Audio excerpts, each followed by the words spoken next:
yourself. Open your eyes and know for yourself.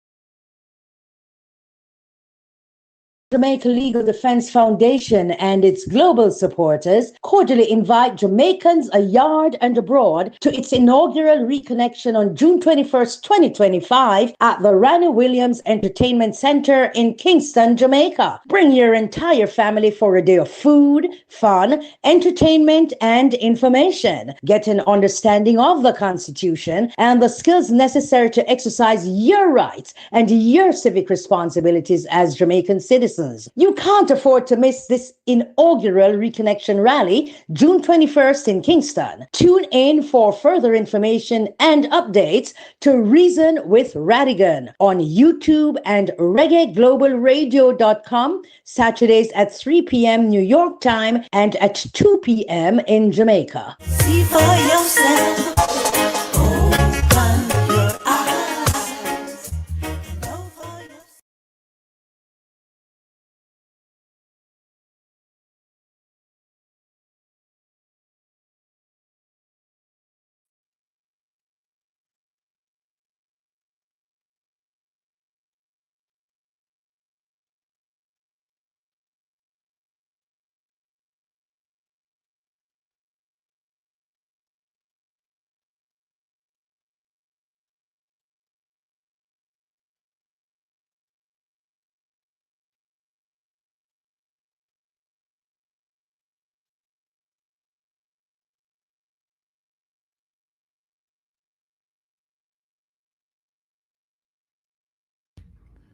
Blessings.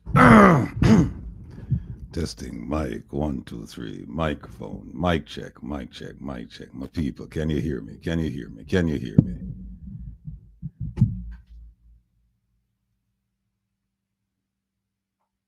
Okay. All right. Yes, Jeffrey, Elaine. All right. Good, good, good, folks. Listen, it's another beautiful Wednesday. Was it evening or night? And it's a pleasure to be here with all of you. Because as I've always said, you could be elsewhere, but you've chosen to be here with me and with all of us. And that's a beautiful thing. Now, let me start big up all of the people, them in the chat. Jeffrey Warrell, big up yourself. Elaine, E.T., go back to me, Miss E.T. there, please, O.T. Yes. No. That's Jeffrey. Big up yourself, Jeffrey. Yeah, top of the night. Let's give thanks. Indeed. Let's give thanks. Miss Elaine, big up yourself. All right. O.T.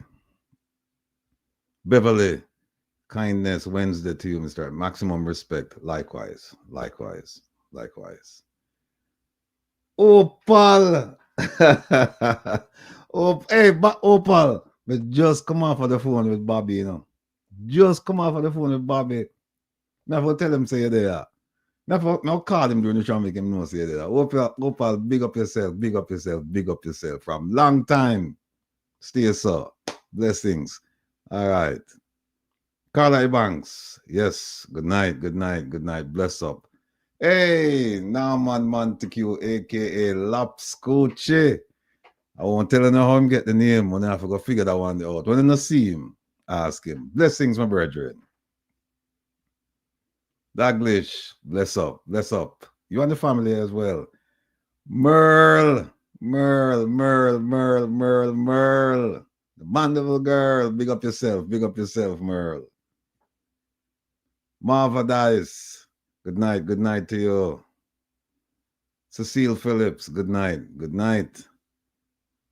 Lance, thank you, sir. Much appreciated. Artnell, up, up, up, up. Way up there. Upful indeed. Miss D, same way. Up, up, up. Way up there. Dorothy McCoy, good night. Blessings. I just love this name. Cheerful Wild Horse. Good night to you. JP, bless up yourself and the family. Oh my goodness. Brooklyn is safe. Brownsville, Bed-Stuy, East New York, Flatbush, East Flatbush, Crown Heights. Blessings to the #1 producer. All right, Mega, big up yourself. Patel, always a pleasure. Good evening, sir. That's it. Oh, Joy Blogs. Big up yourself, brother. Big up yourself. Big up the family. Fruit the pan. Good evening and happy Wednesday to you as well. Queen Breezy. Looking for all right. We'll try our best enough, Queen Breezy. We'll try our best. That's all we can promise you. We can guarantee you that we will try. Arville, blessings. Lily of the Valley, greetings. Desmond Myrie, good night, good night, good night, good night, Desmond. And I think that's it. That's it. All right. See how my producer respond to me. See, I know. That's it. That's it. All right, folks, listen. Let me start out with the Reconnection rally. I know OT played it for you, but let me play it again, and then I'll explain some things to you. On Jamaica Legal Defense Foundation and its global supporters cordially invite Jamaicans yard and abroad to its inaugural Reconnection on June 21st, 2025 at the Ranny Williams Entertainment Center in Kingston, Jamaica. Bring your entire family for a day of food, fun, entertainment, and information. Get an understanding of the Constitution and the skills necessary to exercise your rights and your civic responsibilities as Jamaican citizens. You can't afford to miss this inaugural Reconnection rally, June 21st in Kingston. Tune in for further information and updates to Reason with Rattigan on YouTube and reggaeglobalradio.com, Saturdays at 3 p.m. New York time and at 2 p.m. in Jamaica. See for yourself.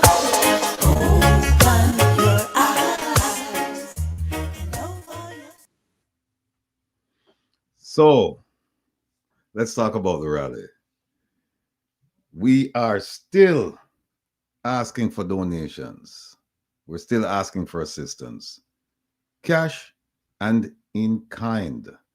And see at the bottom of the screen, it says, please donate to the Reconnection rally, and the website is there.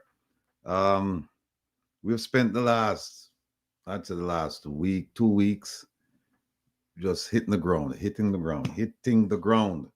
because we're not where we should be. And so we're trying to get there, because at the end of the day, it's about the children, it's about civics, it's about the Jamaican people. And I've had the distinct pleasure of talking to a bunch of people in Jamaica this week on radio and on the telephone. People just calling, asking questions about what is this about, what they should expect. Well, you should expect fun, but you're also going to be educated. Bring the family, bring your wife, bring your husband, bring your children, bring your girlfriend, bring your boyfriend, bring your auntie, your nephew, your cousin, your uncle, your mother, your father, your bring everybody. All right. It is going to be a fantastic event. We will have entertainment for the children. We're planning to hand out some tablets as well, and we're going to feed them. They will be supervised. The adults will be fed, will be entertained, and aliens are no cheating. And then we're going to have some speakers, and the speakers will focus on what it means to be a Jamaican through the prism, through the lens of civics, because civics was taken out of the curriculum, and sadly, a lot of people in Jamaica don't know what it means to be a Jamaican in light of civics. If you ask them about the Constitution, they don't know. They've never read the Constitution. They don't know. If you ask them about how laws are made in Jamaica, they don't know. If you ask them about the function of the parliament, including the Senate, they don't know. If you ask them about the responsibilities of the prime minister, what is he, what the restraints on the prime minister, they don't know. And so we, as concerned Jamaicans, see it as our duty, our obligation to provide that information to our people, because we believe that an educated population will lead to success, true prosperity.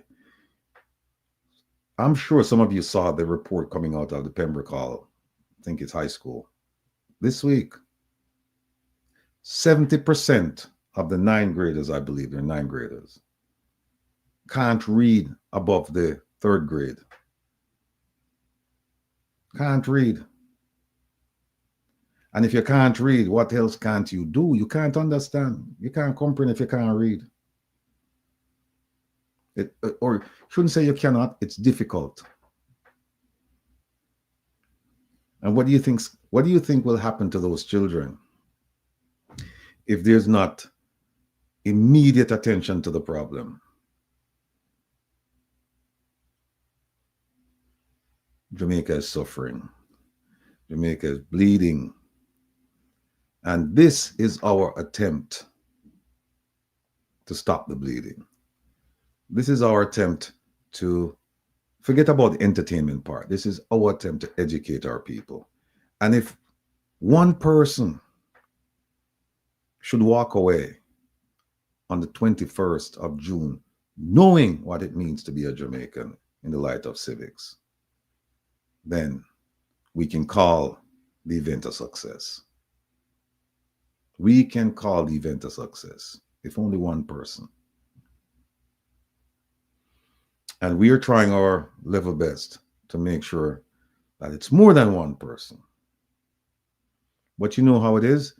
The journey of 1,000 miles starts with a step. That's where we are. We're starting with baby steps.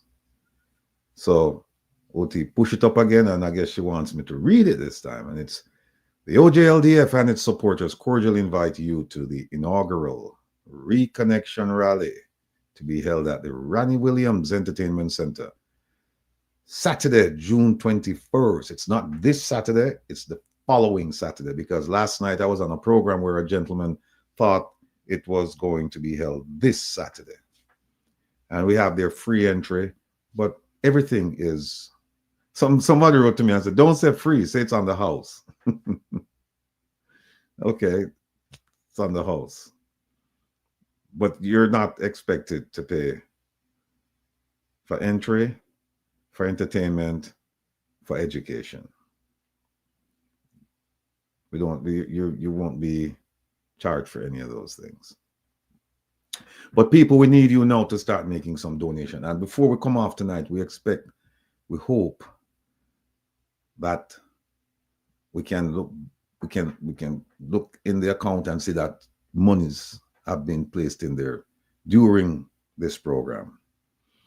If you have given, and many of you have, we at the OJLDF would like to thank you immensely from the bottom of our hearts. We truly do. And it doesn't matter how much you've contributed.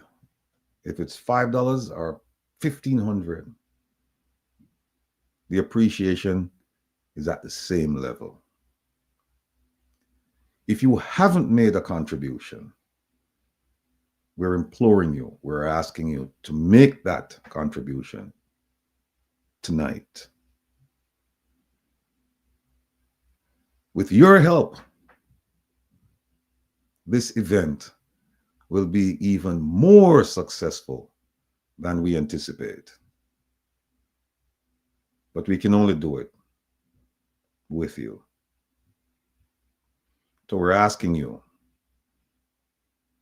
dig in your pocket, man. And if it's even whatever you can afford, there is no,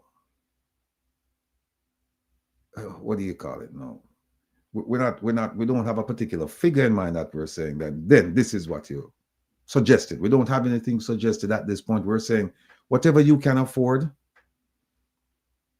please make the donation. Oh, Elaine says, please, first come, first serve. So, yeah, we're asking, please, please, please make the donation. And it's a chance for everybody to reconnect, because you're going to see people that you haven't seen in a long time. You know, it's a networking event. You know, it's a chance for us to bond, because so many of us have been apart, that this is the opportunity for us to get together, to hug, to squeeze, to feel the spirit, to reconnect.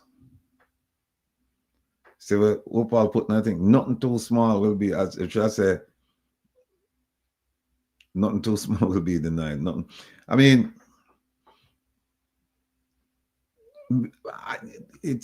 I don't like asking for money. It's just not my nature. I just don't like it. But I tell you what, I think I'm getting pretty good at it, because producer Joan and producer Opal, them gang up on me. And me know they like a scheme them, and see it a mile out. And them call me, and them have certain things with them say. And before anyway, them get me in the groove, and then we start make some calls, and then we're up on the phone for, you know, an hour, 2 hours, 3 hours. We call 10, 12, 13, 14, 15 people. You know?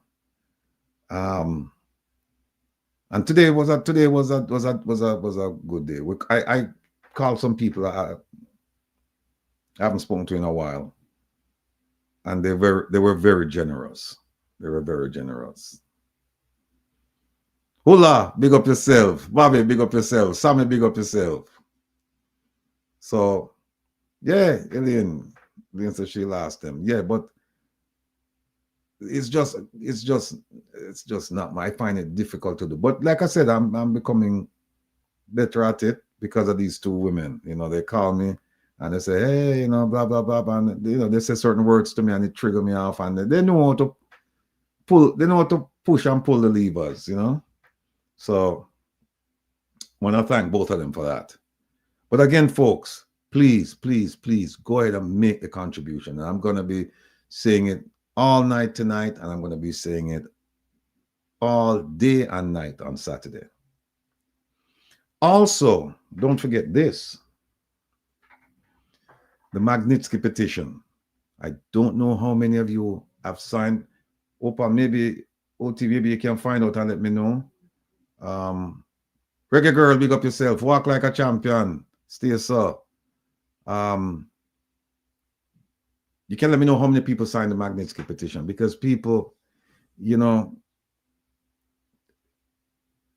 we were bombarded by people saying, yes, you guys talk a lot, you educate a lot, but you don't do anything. You don't take any tangible steps to hold government accountable. And we said, okay, we're going to do two things. We're going to do the Magnitsky Initiative, where we're going to send these things off to foreign governments and international organizations with a focus on corruption. All right. Look how long we have this petition going. And so far, we only have 2,158 signatures. It's not good, people. That's not good. And I keep telling you that the Jamaican government, for those of you concerned that your identity will be exposed, no, it's not going to the Jamaican government. So all of you right now who didn't sign the petition, I'm asking you to please go ahead and sign the petition. It's needed. Oh, Opa, look at Daglish. Don, big up yourself.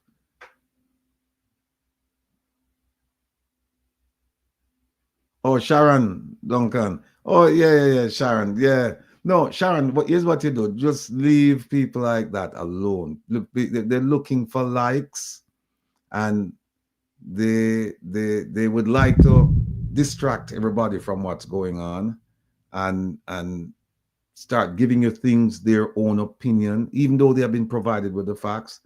And so that man will never hear from me again. Let me say, I've interviewed with him 4 times, and this was the 5th, and it was clear what his intention was, because even after he was provided with the facts, he said some things, but forget about him, ignore ignorance, because he doesn't have a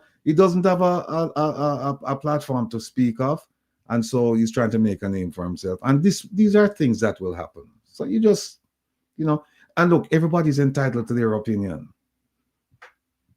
albeit false opinion, but they're not entitled to the facts. And that's the thing, because all of you know me. On a Saturday, I put my things up and I challenge anybody to tell me that it's false. And so far, I've yet to get to receive any indication that the documents I've put up, they're false. Yet. So, but you see, here's the thing now. What we do around here, we go after government in terms of trying to hold government accountable. We don't really hold people accountable, because here's what happened now. Those people, they're not making decisions for the Jamaican people. So they can come after me all they want. I'm going after the government. Me not see them, Me not see them at all. It's government, me say. And to be clear, some people, they're upset because they're saying that I'm going after the JLP. Or if they say government, they say the Andrew Holness-led government. And I've made it abundantly clear, I'm going after government. I don't care who's in charge. Mark Golding comes in, it's the same thing with the party. We're going to hold them accountable for the benefit of the Jamaican people. Not for me. When I said not the benefit for me, I'm not immediately affected by what's going on in Jamaica. I am affected, but not immediately affected. People living in Jamaica, they're immediately affected. The people making minimum wage, the people who don't have good health care, the people who don't have houses, the people who are being detained unconstitutionally, the people who their children are not being properly educated. They are directly and immediately impacted by the actions of the government. I'm not. However, I am affected. But the effect on me is secondary. I would like to see a Jamaica where everybody will truly have an opportunity, where we can look back and harken back to the days, bring back the days when I went to school, where teachers played a central role in the lives of children.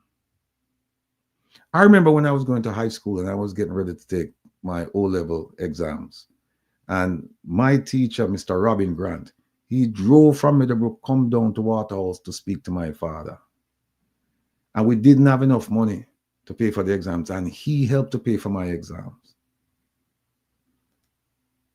And that wasn't, that, it was appreciated, but it wasn't unique, because there were other teachers doing similar things for other students.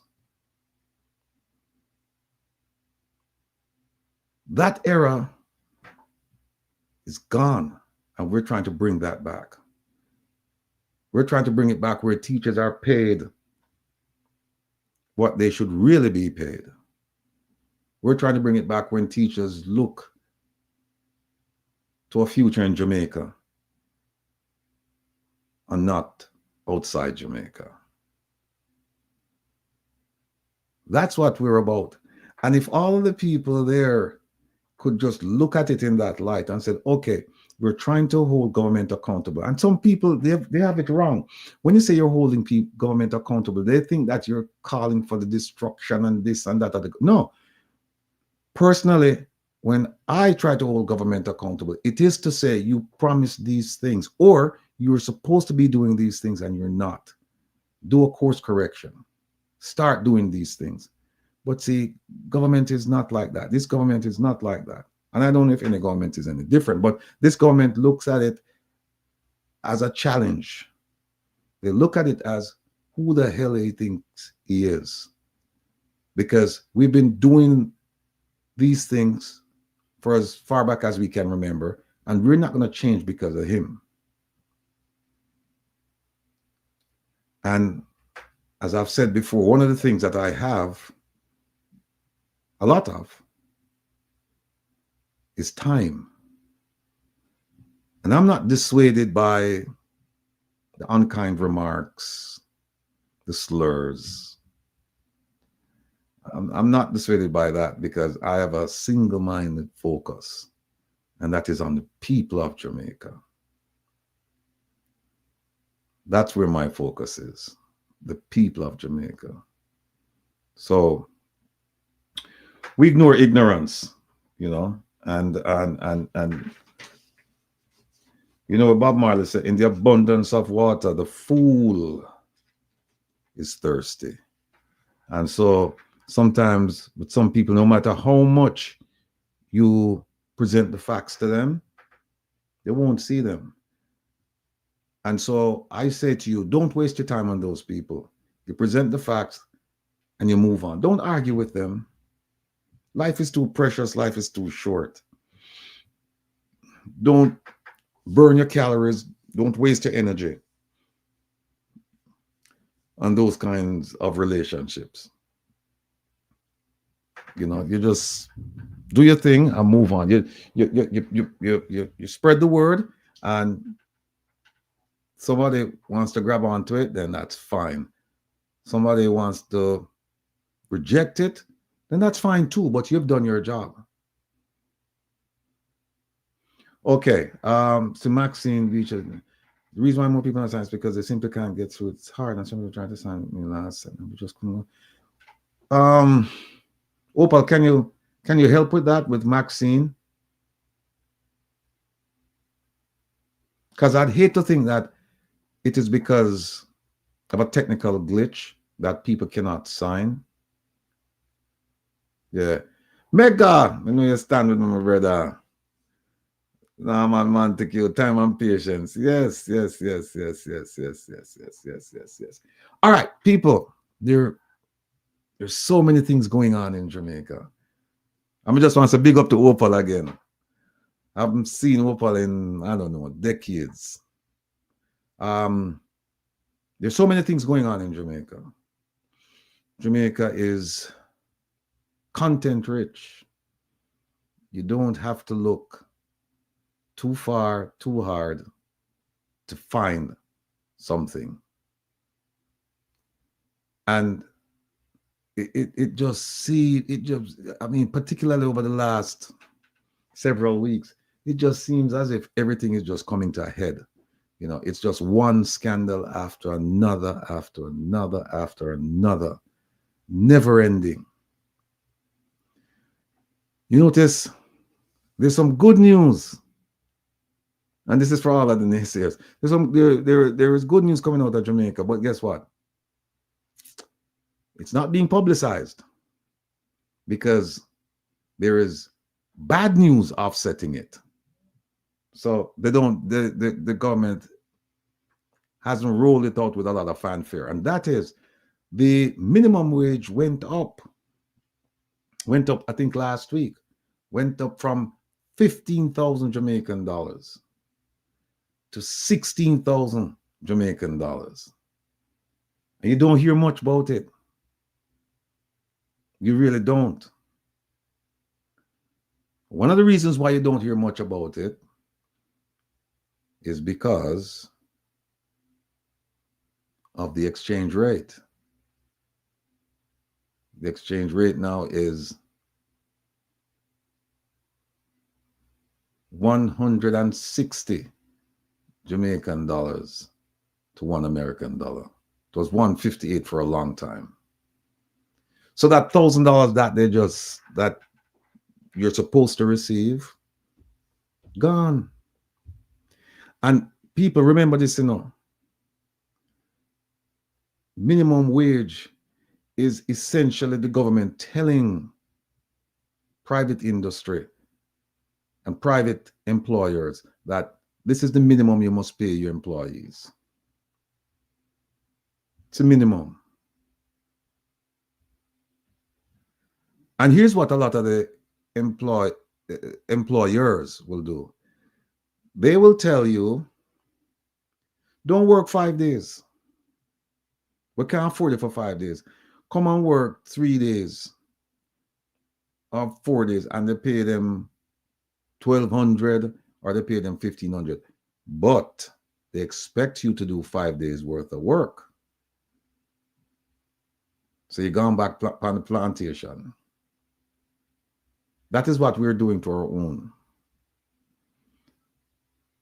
So I think the Prime Minister made an announcement this week saying that he had asked his staff to look at the accomplishments over the last several years. And he said they compiled 250 accomplishments.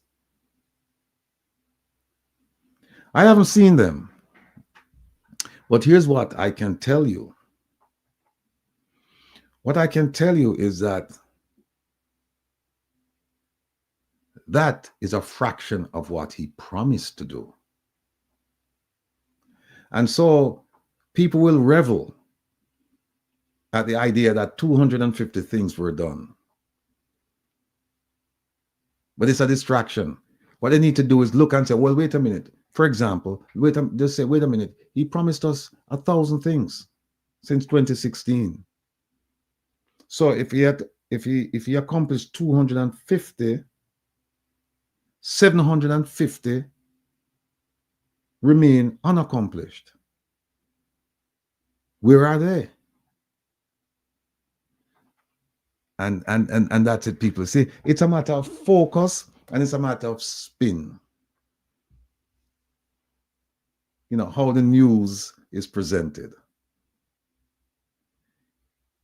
And that's why when you come around here, we're telling you that we want you to think as critical thinkers. We want you to have a panoramic view of the facts, not a myopic, not a narrow view of the facts, but like this, you look at everything, not just this. And this is what the government wants you to do, to look at it like this. So they said, look over here, we have 250 accomplishments. You should be happy. And then you go, yay. But the people whose minds are open, not just their eyes, their minds open, they can do this. They can do the panoramic sweep. They can sweep around and look and say, okay, right here is 250, but then we see 750 things unaccomplished. Lily of the Valley. No, what about the bot? No one's talking about Lily of the Valley raised a very, very significant issue. Border protection. We were promised that in 2016 when they introduced us to this Plan Secure Jamaica, which is this is a national security plan. It includes the crime plan as well. And that's why when people, if you notice now, people stop asking about the crime plan, because I've been telling them that there is no crime plan in isolation. It's folded into this thing called Plan Secure Jamaica. And in Plan Secure Jamaica, they have an ambitious plan to protect our borders. And since 2016, you can go back and look and see how many times our borders have been violated. You can just go back and look. And don't forget all the weapons you see coming in Again, they want you to focus on 230 weapons discovered in a warehouse. They don't want you to focus on, the minister said, approximately 200 weapons coming into the country illegally per month. They don't want you to, that is when you focus like this. That's the panoramic view. The myopic view, the narrow view is, we stop 200 guns from coming into the country. And then you could also ask yourself the question, well, I wonder how many came through undetected. Because don't ever think for a moment that whatever they've told you that they seized, that's it. No. And that warehouse, don't forget that warehouse, they found many weapons on different occasions at that warehouse, and they continue to use that warehouse. And then think about it. If you're a bad guy and you're sending, or bad girl, and you're sending things into Jamaica, contraband, why would you keep sending it to the same warehouse where contraband has been caught and seized? Why? Because you know, so you can get things through. You know that. So don't let them fool you, people. Please, I'm asking you. Broaden your horizon. Look at what they're telling you. You must. But then look beyond what they're telling you. Listen to the words, but hear beyond the words. Because a lot of times what they're telling you is not what you should be hearing. But if you're not critically dissecting and thinking about these things, you will accept what they're saying as gospel, and you will stop there. But don't. I'm begging you.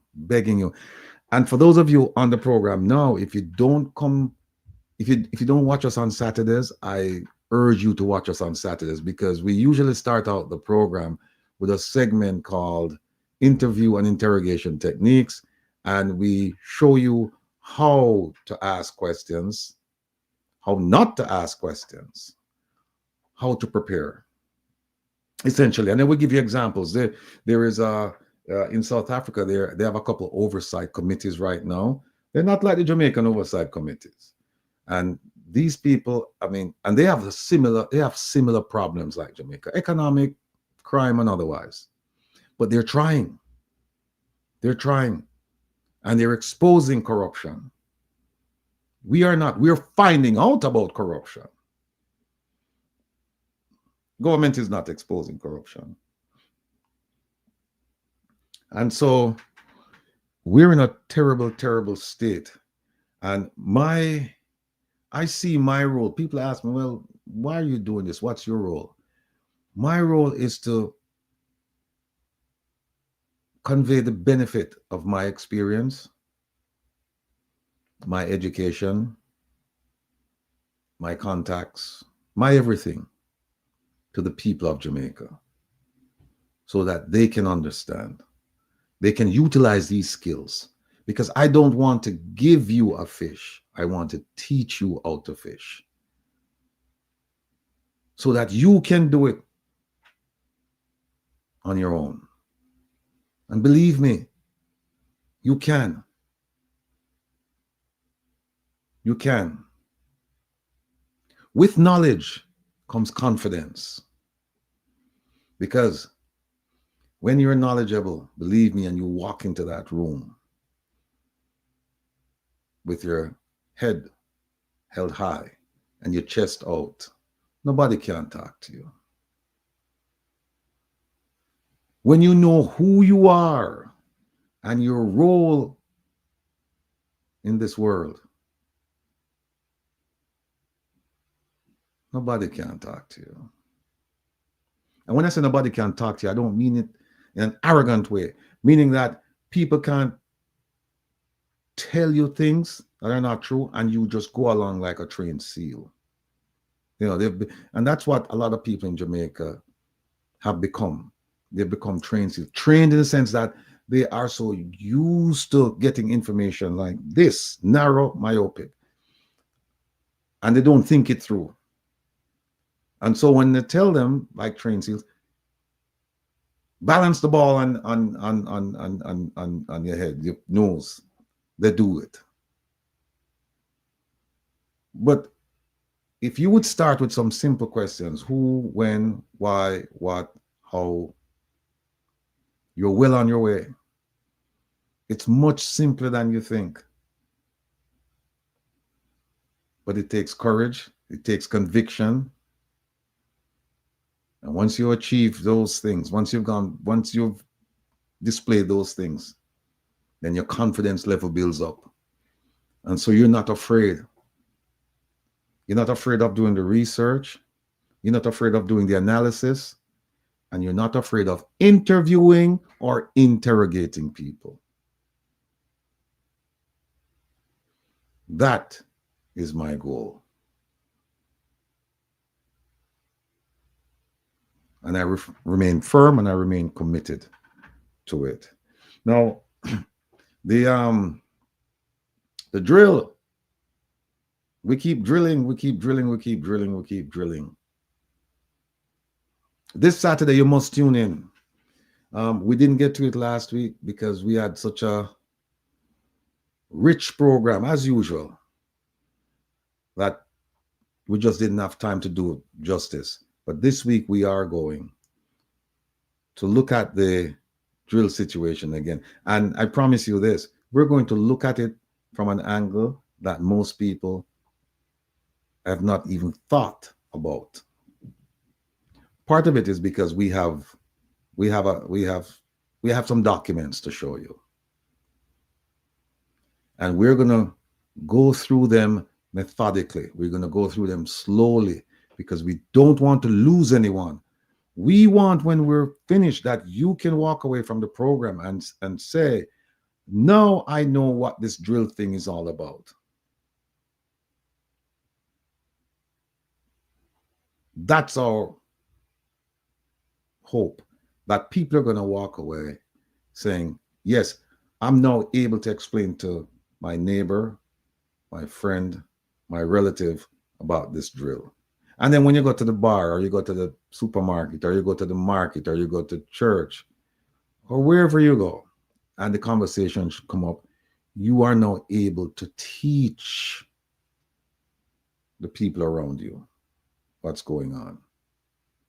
Like my mother used to tell me, one hand washes the other, and they both wash the face. So I am trying to provide you with that information. And then when you go out and then you provide that, the face is the community.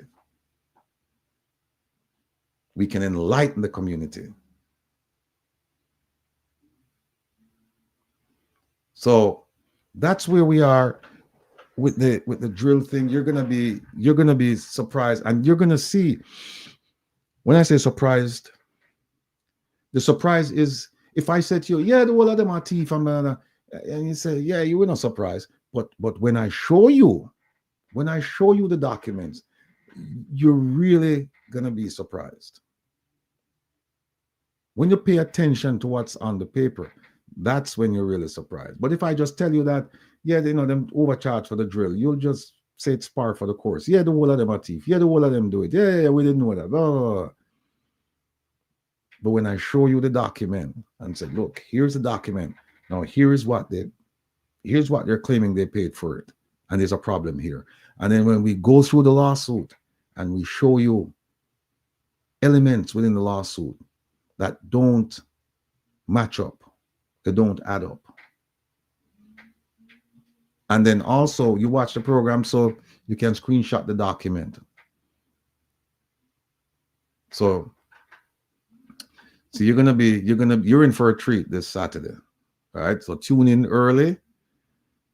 And as usual, pay close attention. And in the chat, if I'm going too fast, please stop me, because sometimes I I go at a fast clip because I just assume, and sometimes it's wishful.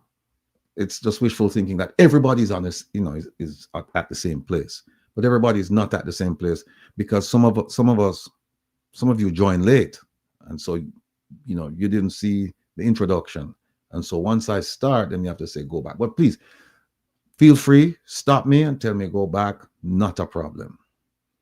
Not a problem. Then we also have the situation regarding this gentleman by the name of Mr. Dennis Chung. I've been doing some research. I've been reading some things. I've been watching videos about him and various discussions about the issue. And I think the government is in a conundrum. They misread the room. I don't think they know exactly what they've done.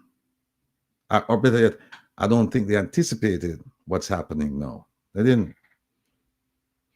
If you look at the qualifications of the man, or the lack thereof, if you look at the pronouncements of the man regarding his prejudging of certain facts established by the Integrity Commission concerning the Prime Minister's possible involvement in illicit enrichment. If you look at those things, and then you look at the timing, you realize that there's something wrong there.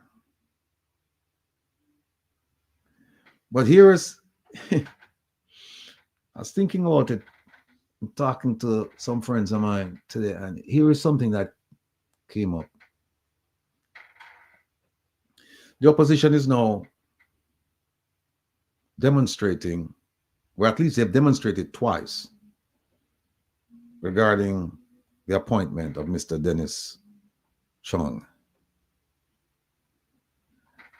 But now it's not about Dennis Chung only. It's about a whole range of things.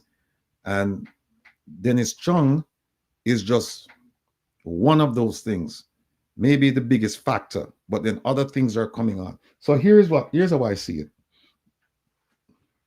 The Prime Minister is in a bind because, as you can see, momentum is growing. It's picking up steam. And it's picking up steam against the government as a whole.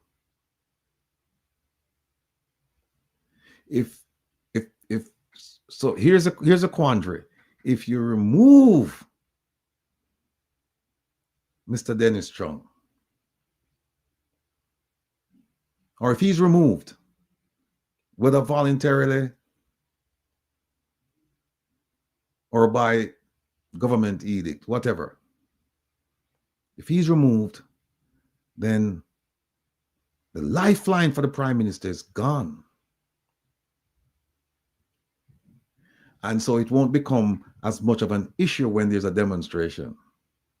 So it's now, okay, what do? Do you remove Dennis Chung and leave the Prime Minister to exposed? Because now you're gonna have to pick somebody else. And now you can't pick somebody who some flim-flam people, some people who are easily influenced, because people go and pay close attention to that appointment as well. And now people are also focused on the Services Commission to say, how could they have picked this man? Because the procedure is not transparent. We don't even know if this procedure is fair. We don't know. We don't know if somebody make a call and say, this is a person I want. It's possible because it's Jamaica. And for those of you who would say, well, it's happening all over the world. Easy. We're talking about Jamaica. When we finish fixing Jamaica, then we'll go fix the rest of the world. You will never fix Jamaica if you keep referring to the same thing happening in other parts of the world. Walk like a champion. You're right. Must stop right this up because there are so many things that, well, leave it right this up. So what else we have going on? Talk to me in the chat, people. We have the health situation, health crisis. Might as well be health crisis. Cornwall Regional, 24 billion and counting. And all we have to show for it is a very nice reception area. People are not treated in the reception area. They're treated in the back. So the reception area, I'm not impressed. If you want to impress me and impress the rest of Jamaica, and impress the US government and the Canadian government and the UK government, then fix up the part where people get medical assistance. Fix up that part. And then you don't have to worry about the travel advisory where they lambast you regarding the lack of proper medical facilities. Remember the 10 days or so ago, a woman was bitten by a reef shark. And she went to get assistance. They rushed her to the hospital. And what did she first of all, if she found out that they just wanted money before they started talking about treatment. And then they told her that it would take her 2 weeks to see a doctor. They don't have a doctor to deal with her injury. And so she was airlifted out of Jamaica to the UK. Yeah, Joe Blogs, them say 9 billion them spent. Yeah. A gentleman called last night. I was on Mystic Sensation. A gentleman called because I was saying it's 24 and counting. I think they made provisions for another 6 billion in this year's budget. And a gentleman called and said the same thing and took us to task. And then we pulled up the a Gleaner article, February 2024, where it said that the government, based on documents that the government produced, that spent, I think it was 22 billion. And the article went on to enumerate how the government arrived at 21 or 22 billion. That was last year, March. Yeah, no, last year, February. So I don't know if Opal, if you can find that article for me. I don't want to spend too much time on it, but be that as it may, it is 24 billion and counting. It's not 9. But you see, what happened is that if you don't have that information and you hear 9, like that gentleman last night, he came on and he was challenging us. I mean, in a decent way, in a very civil fashion. He wasn't cursing and carrying on like some people. He was just saying, hey, you guys are talking about it's 24 and counting, but the minister said it's 9. How do you square that? And we said, let's square it by looking at the newspaper. Because had it been false, we know what would have happened. There would have been a lawsuit. And this Saturday, we're going to do a piece on that said minister, because we're going to show that his focus is not where it should be. He's occupying the office, but he's not discharging the duties. His mind is elsewhere. His mind is elsewhere doing business. You heard about the rice and all of that stuff. Well, we have something else that's going to shock you. Remember, he said it was his son doing the rice thing, and he was just a shareholder, and he wasn't a board member, and blah, blah, blah, blah. Fine. Kimon, you're right. Somebody should have asked him that question. Somebody should have what somebody should have done is they should have produced the government documents and or the gleaner and say, but Mr. Minister, 24. So how you get 9 or 10? But again, the media in Jamaica, and I think it's a perception, but it's fast becoming a fact that they're not up to par. They're not doing what they should be doing. They're not asking the right questions. They're not digging. It's just on the surface. And whenever there's a scandal, it's smooth over. And then it's gone. After a few days, it's gone. And you don't hear anything more about it. When was the last time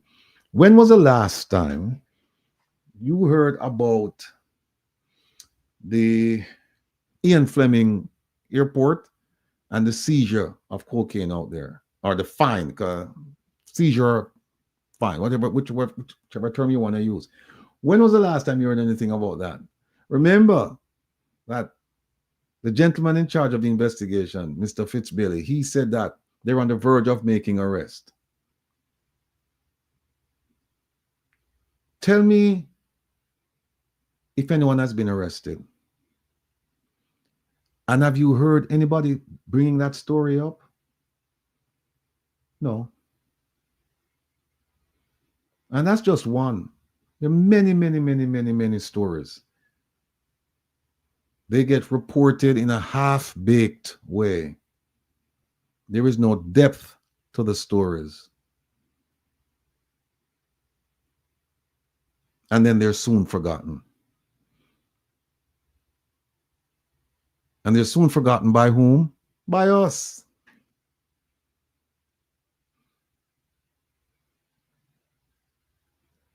And that's exactly what they want. That's exactly what they want. They know how to distract us. Now, our job is to ensure that we're not distracted, that we stay focused.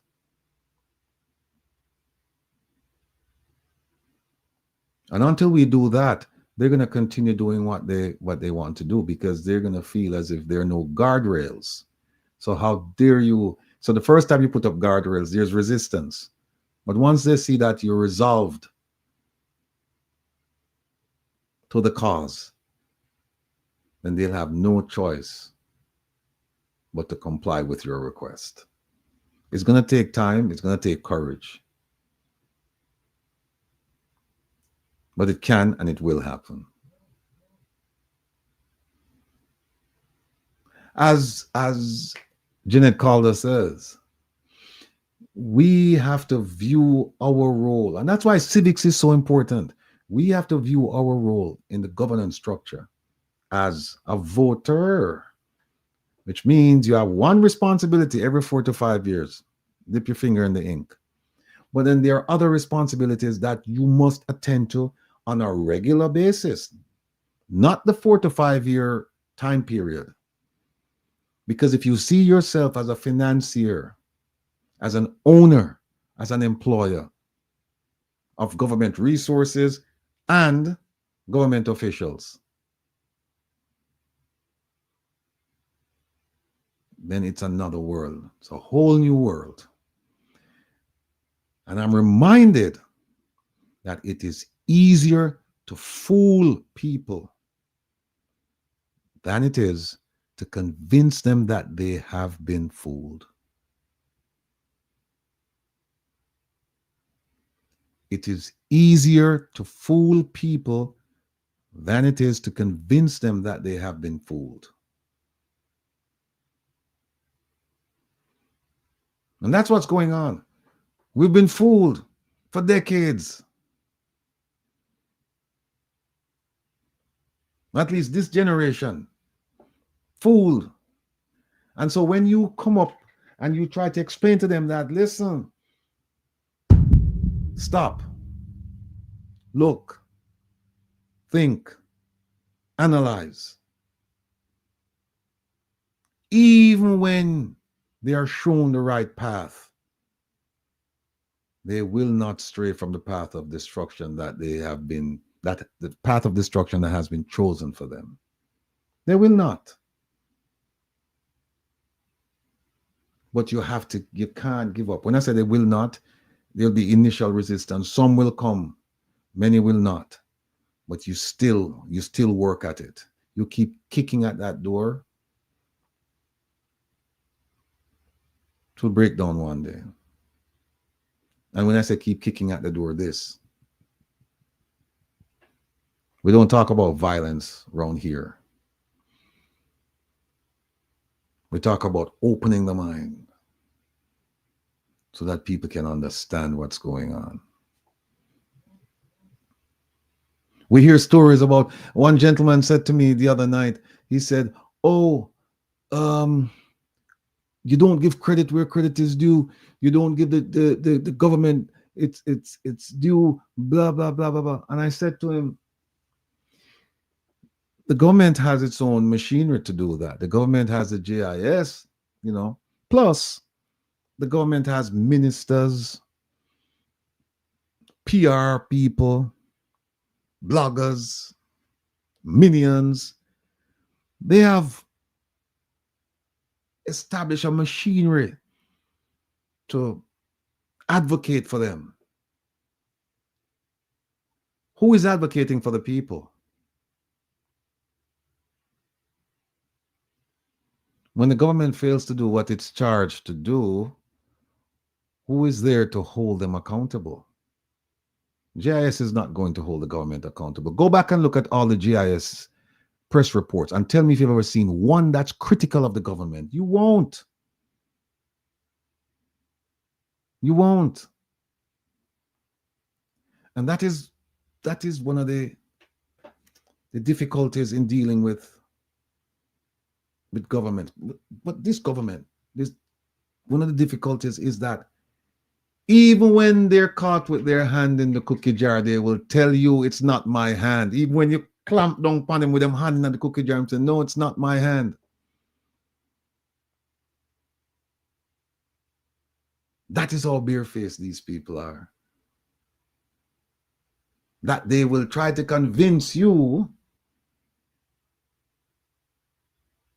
that their hand is not in the cookie jar, and you will believe, even though the evidence is there. Remember, it is easier to fool you than it is to convince you that you've been fooled. Yes, indeed, Elaine, open up your eyes and open up your mind.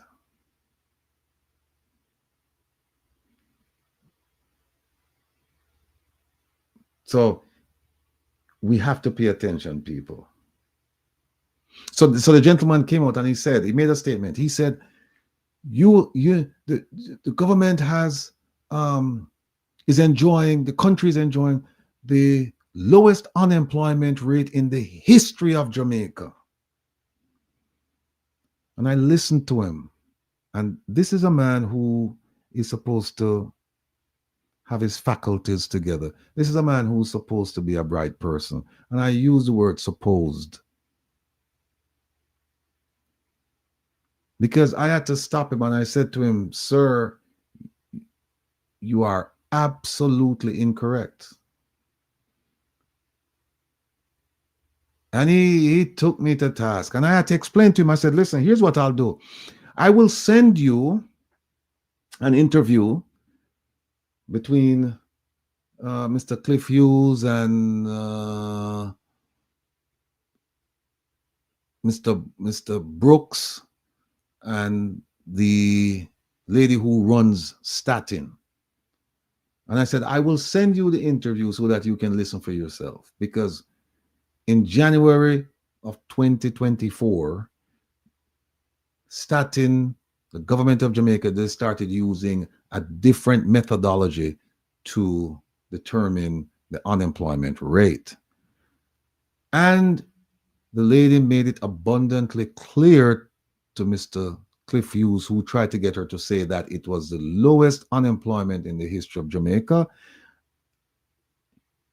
She made it clear to him that no, a new methodology was instituted in January of 2024.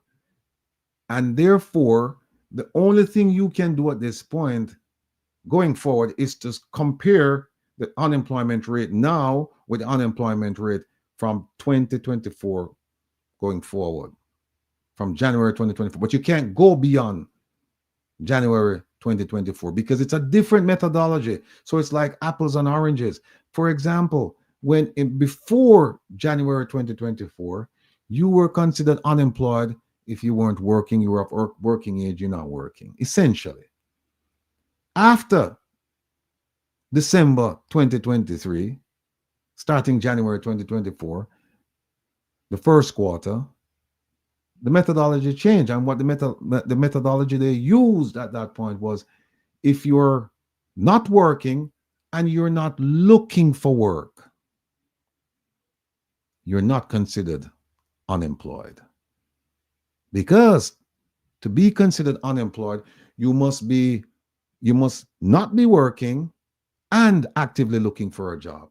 So for those people who got sick and tired of looking for a job because they couldn't find a job, they said, no, you're not unemployed.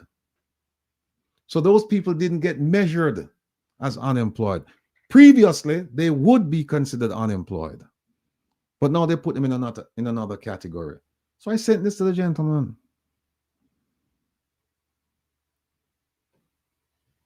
Similarly, I said to him that there are approximately 70% of Jamaicans who go to bed at night hungry or with a belly full of empty calories, junk stuff, not nutritious food. And him say, oh, me I go quote you, and me I go at the ministry and tell him, say, Rattigan say. I said to him, say, yes, please. And when you do that, take the UN stats with you because I will send them to you. And it says clearly on page 4 of that document that 70% of the people are going to bed hungry or belly full of junk. So this is what we're faced with. You're going to have people coming to you and they're going to try and distract you. Please, people, just keep your eyes focused. Keep your eyes focused on 28 bank accounts, illicit enrichment, hundreds of millions of dollars flowing through different companies. The housing up at the housing, the complex up at Beverly Hills, that the Prime Minister was a shareholder in that company when the construction started. Keep looking at that. Keep looking at the health sector. 3 trillion? Focus on that. Focus on extrajudicial killings. Focus on that. Focus on the economy. How many of you can honestly say that you have moved from the poor class to the middle class? How many of you? Because that's one of the promises made, that the JLP is going to move you from the poor class to the middle class. How many of you have moved since 2016? Better yet, how many of you have moved from the middle class to the poor class? So we can do it both ways. How many? How many? Focus on the drill.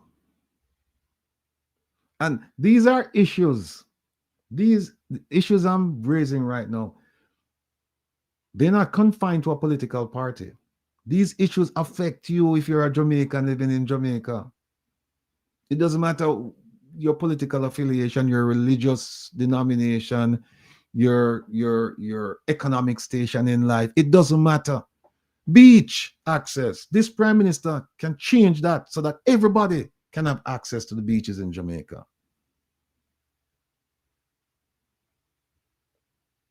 These are the things you must focus on. Roads. We were promised roads long time ago. Or as one lady said, carpet, carpet.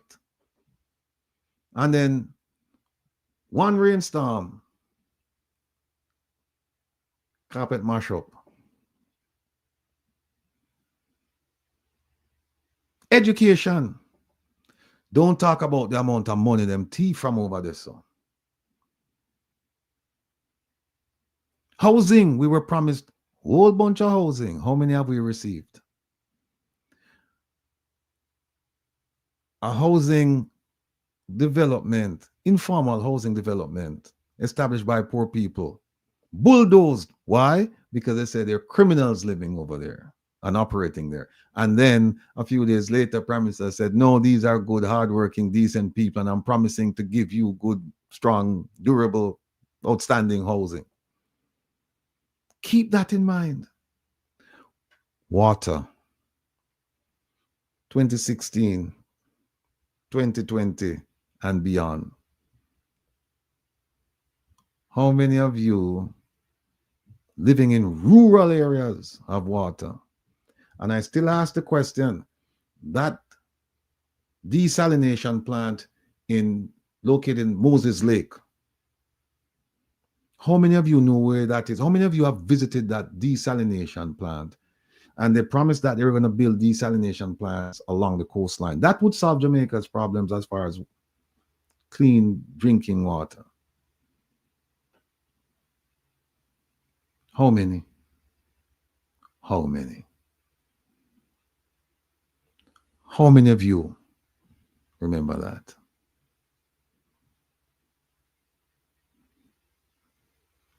And look, there's no secret to what I do. I file my ATIs, and I'm telling you, it's amazing because when I look at the different ministries and how they respond, you can see where some ministries are colluding when they're providing their responses to me.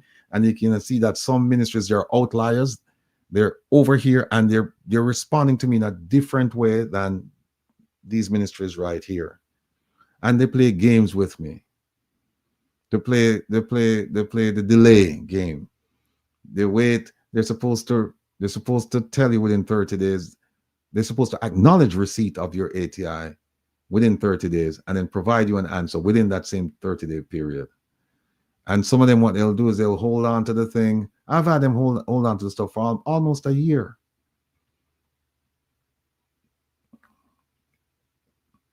And they'll hold on to the stuff and then to the request. And then what they'll do is then they'll say, oh, Mr. Rattigan, it's supposed to be over there. And they sent it someplace. Now, there's if they cannot be responsive to the request, if they're not the people who should receive the request, then what they're obliged to do under the law is within 14 days, they have to write you and say, look, we're not the ones to provide the information. Those people over there, they are. And so we're going to send it to them and you will hear from them. And then the clock starts running over there for another 30 days. But what they'll do is they'll keep it here. They'll keep it. And then they'll let 14 days go by, 30 days go by. And then when you ask, they say, okay, and they send it to somebody else. No, when they send it over there, they have up to 60 days to respond. Joe Blogs, to answer your question about the incinerator. No, they have not. They're playing games. But see, I have my sources there. And we will get to the bottom of this. We will definitely get to the bottom of this, because if it's true that they're burying medical waste, it's a huge problem. Because remember, people, medical waste is not just the gauze and the this and the needles and all that. It's also body parts. Cuban doctors, thank you, OT. Why you think they said, oh, they're moving they're downgrading the travel advisory from a 3 to a 2. But the language is still the same. The language that you look in the 2 is still the same for the 3 that we were. And they're saying, oh, they downgraded and now we're good. We're in the company. Minister Kamina Johnson-Smith, my favorite minister, facetiously, she said, oh, we've been downgraded to a 2 and we're in the company of the Domrep, Panama, Spain, the UK, and Germany. And they were downgraded because of what? Crime rate, right? And what crime rate? The murder rate for 2024. Can't be for 2025, 2024. And when I looked at the murder rate for 2024, the dumb rep, it was 9 per 100,000. 9 out of every 100,000 people will be murdered or were murdered. 9 people out of every 100,000 people were murdered last year in the Dominican Republic. 10 people out of every 100,000 were murdered in Panama. Less than 1 per 100,000 for Spain, less than 1 per 100,000 for Germany, less than 1 per 100,000 for the UK. So we have 9 Dominican Republic, 10 Panama, less than 1 Germany, Spain, the UK. Jamaica, 40 per 100,000. And you tell me that you're in the same category with these people? Come on, Minister. We're born a night, but on a last night.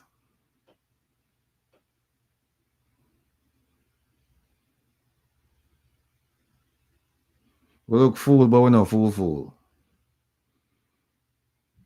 So these are the games they play. They tell you this. And the sad thing, people, is that there were journalists sitting in the room when she said this foolishness.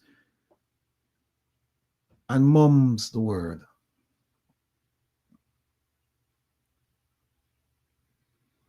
Sarah Burton asked about Rubio visit and if China was spoken about and what was the agreement and lower the troops. And it was all and no nothing. Yeah. So what happened is that they get rid of the Cuban doctors and then the two. But you see what the American government did? They're not stupid. They left the same language. And by the way, 12 parishes, either in whole or in part, American citizens were told not to go. 12 out of the 14 parishes. 12 out of the 14 parishes, in whole and in part. In whole, I think it was 1, Clarendon. They were saying, don't even stop in a Clarendon. Just stay on the highway. And 11 parishes, there were sections of 11 parishes, including some sections close to tourism centers. They were told not to go. Only 2 parishes made the grade, St. Mary and Portland. Everywhere else had a level 4 for for certain areas. Kingston, them basically said, don't go away in Kingston and St. Angelo, except uptown. And she's there telling the Jamaican people, feeding them this nonsense. And the journalists and the country just accepted it. I haven't seen one article about it. No, that's not true. Oh, I haven't seen one article in Jamaica. There's an article out of Cleveland about it. But we don't hear the outcry. We don't hear people saying, Minister, no, you're wrong, and challenge the minister.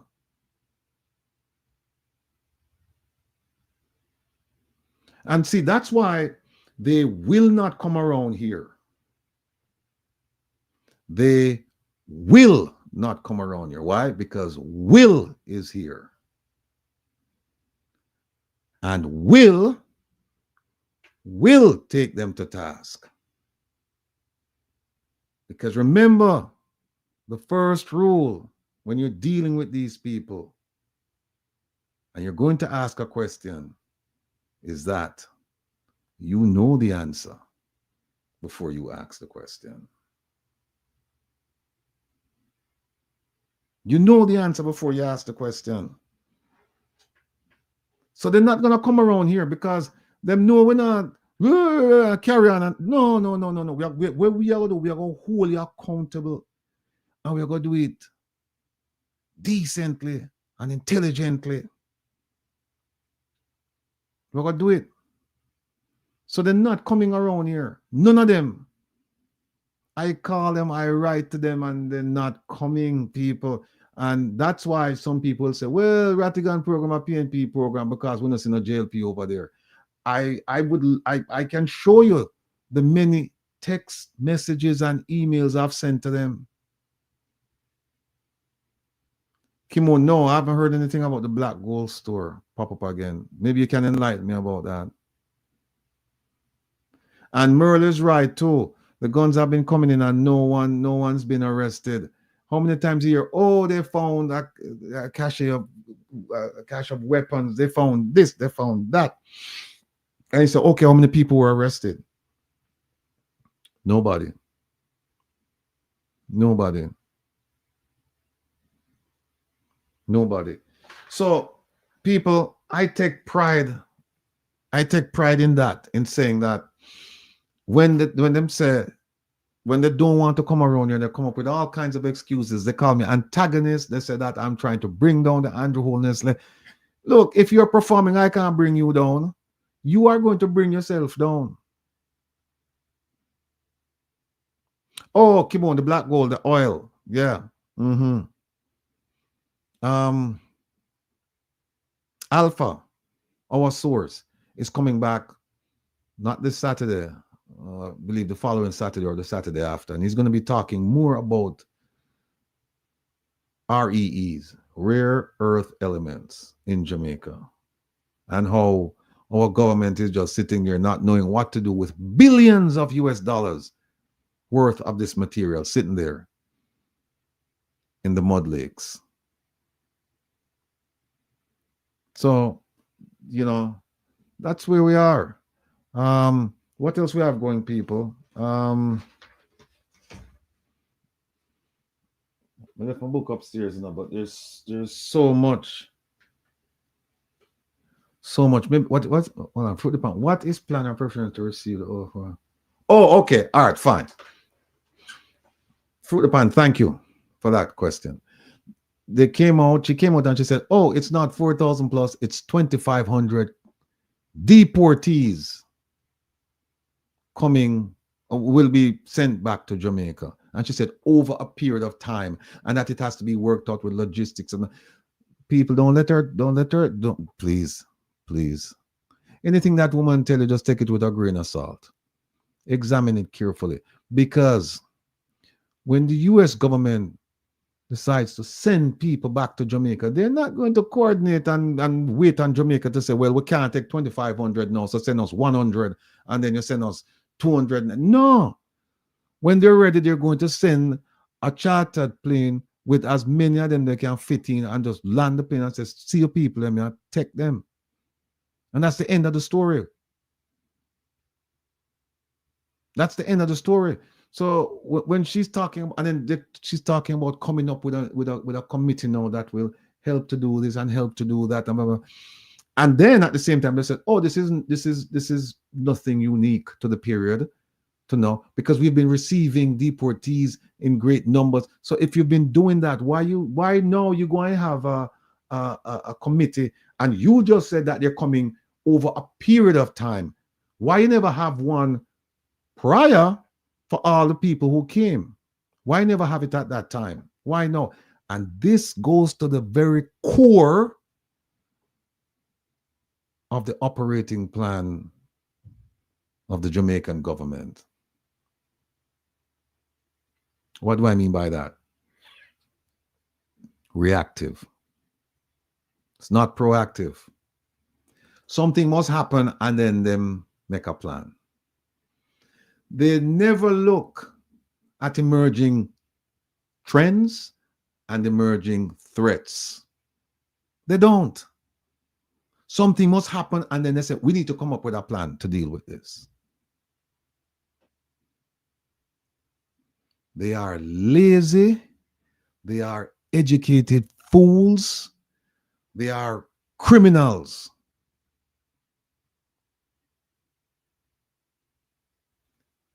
They could care less about the population. It's all about them. It's all about them. Just take a crisis, just about any crisis. COVID, They can't convince me that they did a magnificent job with COVID, because you know why? If they had an intelligence center, then the analysts would have looked across the globe and saw what was going on in China and would have made adequate preparations for COVID. Scamming.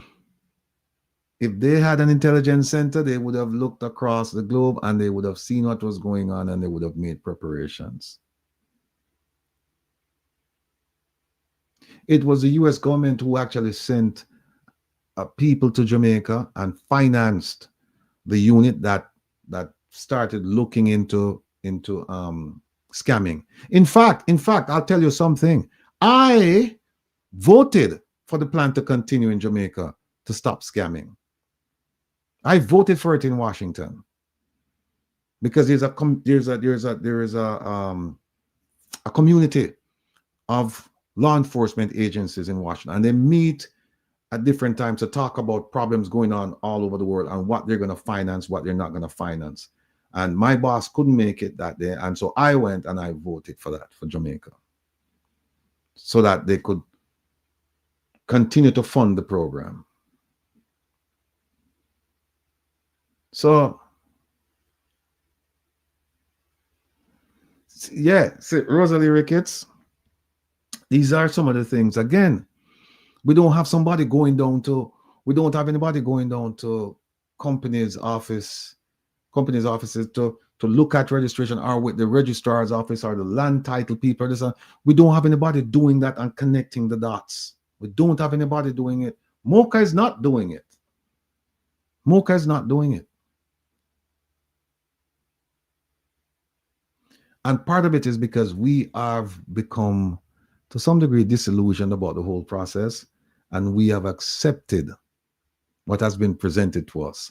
So when we hear, every now and again, you'll hear about a scandal and somebody say, why are big people things that? No, it's your things. Who for money you think they must spend? Simple thing. If somebody in Jamaica, if a journalist would say, I am going to make it a project to examine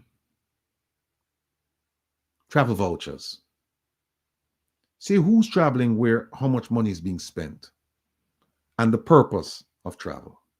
If somebody did that, I guarantee you wouldn't have this ballooning travel budget as they do right now.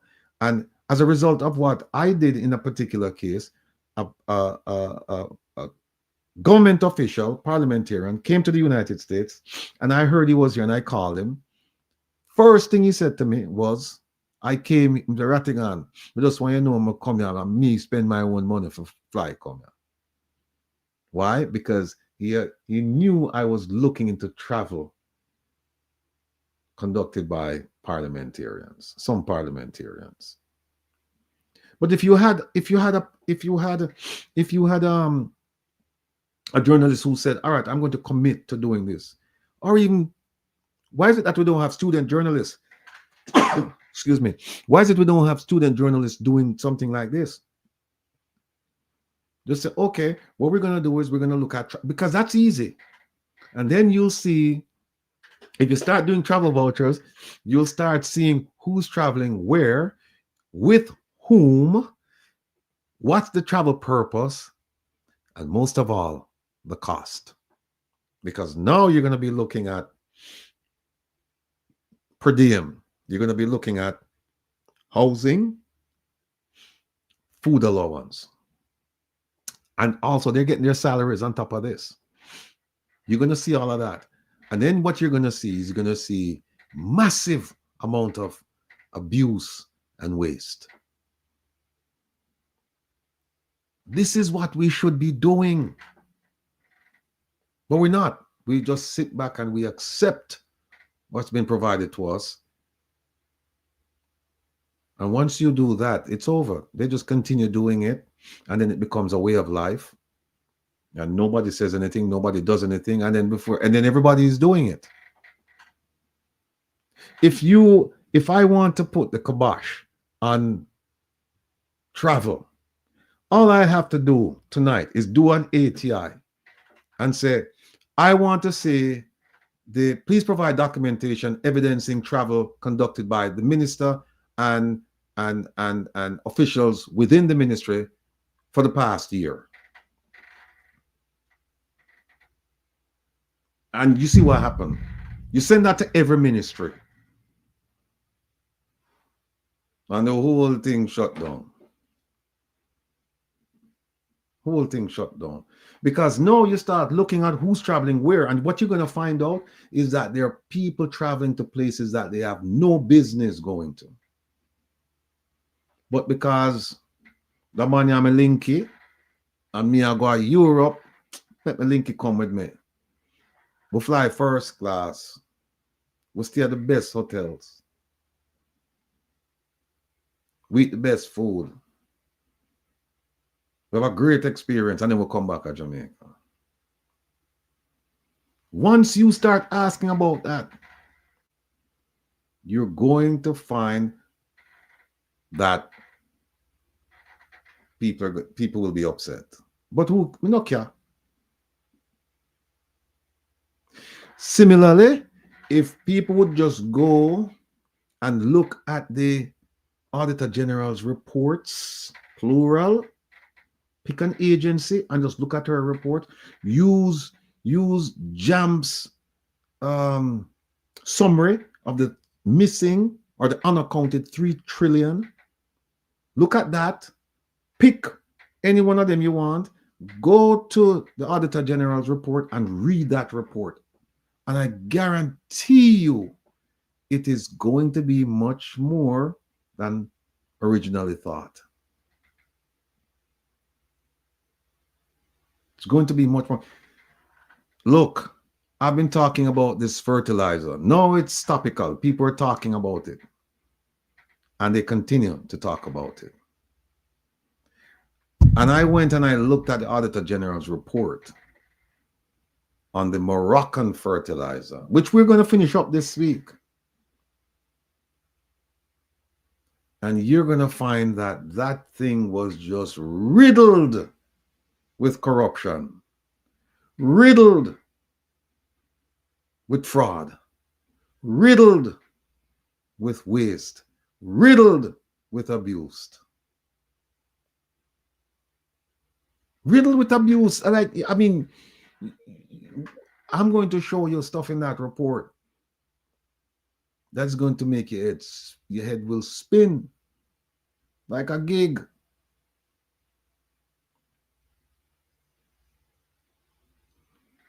So, Miss Rita, big up yourself. Welcome, welcome, welcome, welcome. Well, what were the people on this? Let me see. If the OT, is there anything else in the chat they want me to talk about? Dum dum dum dum dum dum dum dum. No, okay.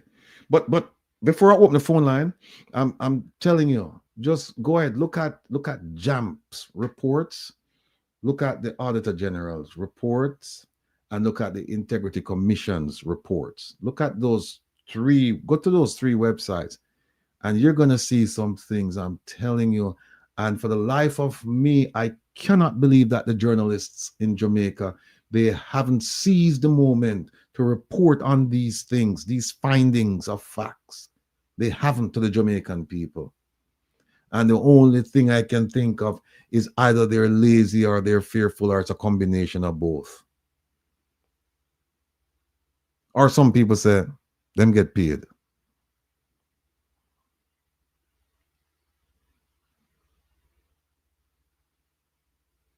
Devon, that's a good point. That's a very good point. You're right, because when they seize the weapons, we don't know how the weapons are destroyed. Now, we've gotten reports that some of the weapons that have been seized somehow made their way back on the street.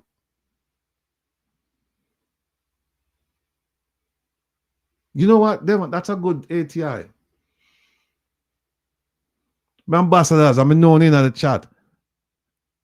Look at what Devon said. That would be a good ATI to ask about the, for example, illegal weapons. How are they disposed? I know I won't call any names, but I know of at least one person, one of the ambassadors, who raised this point on a number of occasions. Yeah, but Devon, that's a you know what? No, write it down because that's a good ATI. Oh, not ATI on travel and ATI on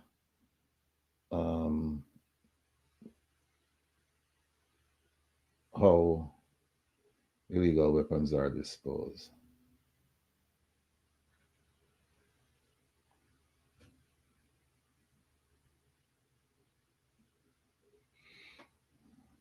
And let me just tell you that I have been waiting now for them to give me some stats on murder and missing persons and some other things. And they keep putting me off. But this is since me I go do them ATIs, yeah, I got just file. Let me just write it down right. So now appeal to tribunal regarding murder stats. Anything else you know what I'm gonna do with the ATI?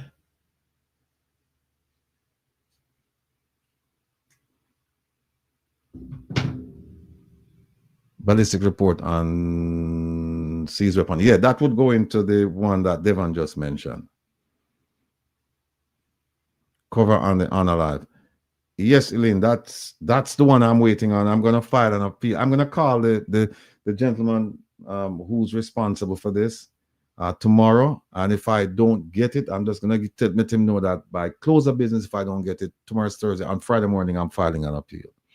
And the appeal works, because they have a new panel now, a new tribunal. And last week, Wednesday, I filed 3 appeals. 3. 2 against the Ministry of Foreign Affairs and Foreign Trade, and 1 against another ministry. I don't remember. But when you file, everybody knows, right? And between last week, Wednesday night, Wednesday after I filed it, because I CC'd all of them, let them know that it's going to the tribunal. Wednesday morning. By Wednesday afternoon, between Wednesday afternoon and today, I've received about 21 responses already. Think about that. 21. And I have more to come. So that's where we are. Let me see if I have enough juice on the phone now.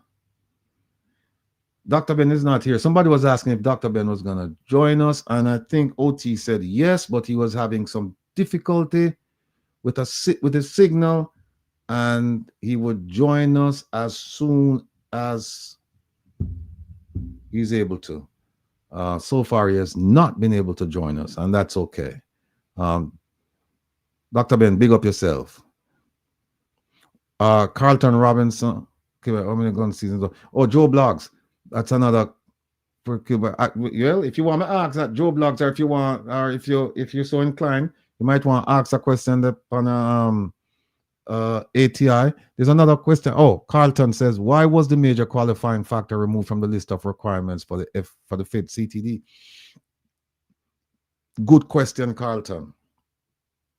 Nobody knows, and that's why when they tell you that, the procedure was fair and function and it functioned quite well. We don't know this because somebody thought that it was essential for the technical director, the chief technical director, the person who's leading the FID, to have a law enforcement background. Somebody thought that it was essential. Keep in mind that FID is a law enforcement agency. And somebody thought that it was essential to have a law enforcement background to occupy a position in a law enforcement agency. This was in November of last year. And then in March of this year, it changed. Lily's right. Who removed it? Which video I must... Oh, may I get instructions from the boss? She wants me to play the video. I know some of you might have already seen this floating around, but even if you did, we need to talk about it properly. Welcome to Jamaica in Focus. Today we're looking at a job ad that was quietly rewritten, and a government move that should concern every Jamaican. Something strange just happened in the Jamaican government. And if you're not paying attention, you'll miss it. The job ad for Chief Technical Director of the Financial Investigations Division. That's the FID. Originally said, you must have 12 years of law enforcement experience. 5 of those years at a senior level. That makes sense. The FID investigates fraud, money laundering, and financial crimes. That key requirement, 12 years of law enforcement experience, was quietly removed. Just like that, gone. In a new ad posted just weeks later, the law enforcement experience requirement is gone. Now, you just need managerial experience. Side-by-side job ads show the original version required law enforcement experience, but the updated one, it's gone. That's not speculation. That's documented. Let that sink in. They took a job that protects Jamaica's finances and stripped away the need to understand law enforcement. Let's not forget, Prime Minister Andrew Holness was referred to the FID by the Integrity Commission for Suspicious Financial Declarations.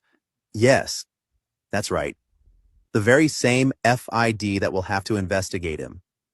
So the question is the Prime Minister trying to undermine the very agency that's supposed to investigate him? You, my viewers, can judge that for yourself. The agency that is supposed to investigate the PM is now hiring a new director without the required background experience. And now, guess who got the job? Dennis Chung, a chartered accountant, not an investigator, not a prosecutor, not a financial crimes specialist. His background includes roles like Chief Executive Officer of Supreme Venture Services, Project Manager during the Air Jamaica divestment, and General Secretary of the Jamaica Football Federation. Impressive titles, sure, but none of them involve investigating financial crimes, building cases, or working with law enforcement. And here's the kicker. Dennis Chung publicly criticized the Integrity Commission's report on the Prime Minister, questioning its findings and downplaying concerns about Holness's financial dealings. Now, he's set to lead the very agency that should be investigating those concerns. Now some might ask, what about the current acting head of the agency? Mr. Ordinor Tucker has been with the FID since 2007, mostly as Director of the Information Technology Unit. He's been serving as Acting Director General since August 2024. He's led major digital crime fighting systems like the GoAML platform and has deep experience in cybersecurity and public sector tech. But here's the thing. He doesn't have law enforcement experience either. So neither Chung nor Tucker fits the original law enforcement requirement. But was there even an effort to find someone who did? Now, the government says the process was fair. Finance Minister Fayval Williams defended Dennis Chung's appointment, saying it was based on merit, qualifications, and experience. But even with her reassurance, the facts remain. The key requirement was removed. And no one with law enforcement experience was chosen. In a country dealing with cybercrime, fraud, money laundering, and high-level government corruption, was there really no one qualified with an investigative background? Are they telling us no one with real investigative experience applied? Draw your own conclusions. But the facts? They speak loud. Makes you wonder, though, who else applied for this job? And what made Dennis Chung the top pick? If this raised questions for you, don't scroll past. Comment. Share this video. Save it. Tag a friend. Let them know what's really going on. Follow at jamaica.in.focus. The facts they bury. The answers we dig up. Thanks for listening, and take care. Look, I know some of you might have already floating around, but even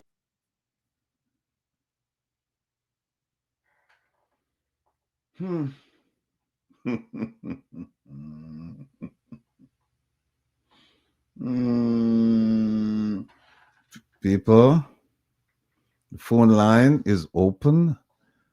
The number to call is 667-369-8569. I look forward to hearing from you. Again, The number is 667-369-8569. Carlton says, what will the effects be internationally as it relates to our financial standards? That remains to be seen, Carlton. And see, here's what's going on. Jamaica is a very good borrower, and every bank loves a good borrower. If you pay on time and you pay good interest rate, everything is fine. So they may not do anything about this right now. But as you heard in the video, we have to make it our duty. We have to make it a clarion call.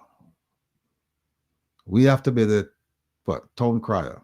We have to go out there and shout it from the hilltops and say, no, this cannot happen, so that people will pay attention. If we don't do anything, that is a surefire way that nothing is going to get done. It's that simple. So we need to voice our opinion. People are out there in the streets now. They were there today. They were there last week. They're voicing their opinion. And I trust and I hope that they will continue to voice their opinion about this matter for the foreseeable future. Uriel Lewis, where money is owed by YP Seaton to the NHTs, it was being paid. Uriel, I must admit, I don't know anything about that. I will have to get smart on that issue. I don't know anything about it. Carlton said, but the remittances will be affected, and that's where the little people will feel it. Yep. They're feeling it already because remittances are going down. Barbara Giwa. You love that voice. Yes, indeed. Let me start. Okay, here we go.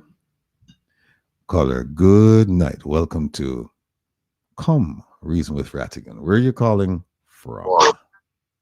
One down. Please turn your device down. Yes, this is what I'm doing. Hold on, please. Hold on. Is it okay now? Yes. Good night. Good night. Okay. I'm going to be so brief right now. You know, I've been thinking this, Mr. Rattigan. What's up, please? Hold on. Come back up. Okay, sorry. Yes, I've been thinking this. In that the IC, I'm wondering if they are waiting until the election is over with before they publish the names. That's my thinking anyway, of the other persons or members of the illicit aid. And perhaps if any of those ministers should win back their seats, then, they would publish their names, and we see their names, and that we know that they have to step down, they, so that is what I'm thinking in my mind, why they on the issues so long and we hear nothing more. I could be wrong, but that's how I think. Well, 3 reports were submitted to Parliament this week. It is anticipated that the illicit, we call it illicit 6, illicit 7, whatever the number is, that those reports may have something to do with those investigations. Okay. We shall see. It's just a matter of time. We shall see. I just find it curious that once the investigation has been submitted to Parliament, I think it's tabled, the IC can then speak about it. There's no gag order at that point, but they simply refuse to talk about it. So we'll just have to wait until the Speaker decides what to do. So hopefully, we should hear something by the end of this week or early next week. And if not, then we need to start making some noise about that. Right, exactly. Mm-hmm. Yes, because they're quiet for far too long. Yeah. As you touch a point about Gaga order, Mr. Rattigan, that's illegal, right? The Gaga order, right? No, it's not illegal, but in my opinion, it should be repealed. They should take it out of the Integrity Commission Act. But as of Oh, right okay. now, it's there. It just says that they can, and you know what? It's subject to interpretation because it says once the matter has been investigated by the investigative division. So once the matter has been completed, I mean, the investigation has been completed. It is my opinion that they can talk about it before it even gets to Parliament. But Okay. but they've said no. It has to be tabled, and then once it's tabled, once it's submitted and tabled, then they can talk about it. But still, they won't talk about it. So, but to answer your question, it's not illegal. The gag order is in the act itself. Okay. All right. Thank you. You're welcome. Take care of yourself. Be well. People, call in 667-369-8569. Ask any question you want to ask. Anything that's troubling you, anything that you want to confirm, you want to deny, you want to challenge, please call. I see you, the illicit people, will still be invisible if the current government wins the elections. I see you with the. We're not sure, and I'll tell you why. Because there are 3 reports sitting in Parliament right now, and for all we know, it could be 3 of the illicit 6 or 7 or whatever the number is. I just hope that the investigations of those individuals are wrapped up before the election, because I think it would be an injustice to the electorate for parties to present candidates to them that are under investigation and possibly charged. People need to know so that they can make an informed decision. So I think it's a disservice to the electorate to say, well, we're not going to. And by the way, these investigations have been going on for quite some time now. And I don't know if they're short-staffed or what the story is, but these are things that should have been prioritized and they should have been completed by now. Jamaica is a small place. It shouldn't be difficult to get all the information you want, particularly since you have the benefit of the statute. You have the benefit of the law. Douglas, big up yourself. Thank you very much, sir. Much appreciated. So, I don't know. Analyst prefer. Isn't that election interference if the IC waits on election to be called to talk?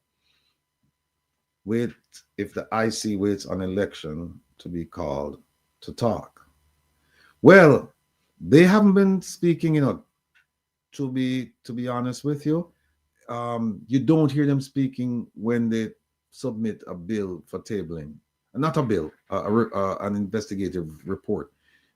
You don't see they just don't speak. So if they start talking now, somebody could say that it could be election interference. So I think what they're going to do is I think they're going to continue in silence. I think they're going to just submit their reports and mum's the word, and they just move on, and then let people form their own opinions. I think that's what's going on. Douglas, I'm from Riemann. I had to stop a police from killing my friend innocently. So anything to stop the police killing, I will give to them. Okay, Douglas. Thank you.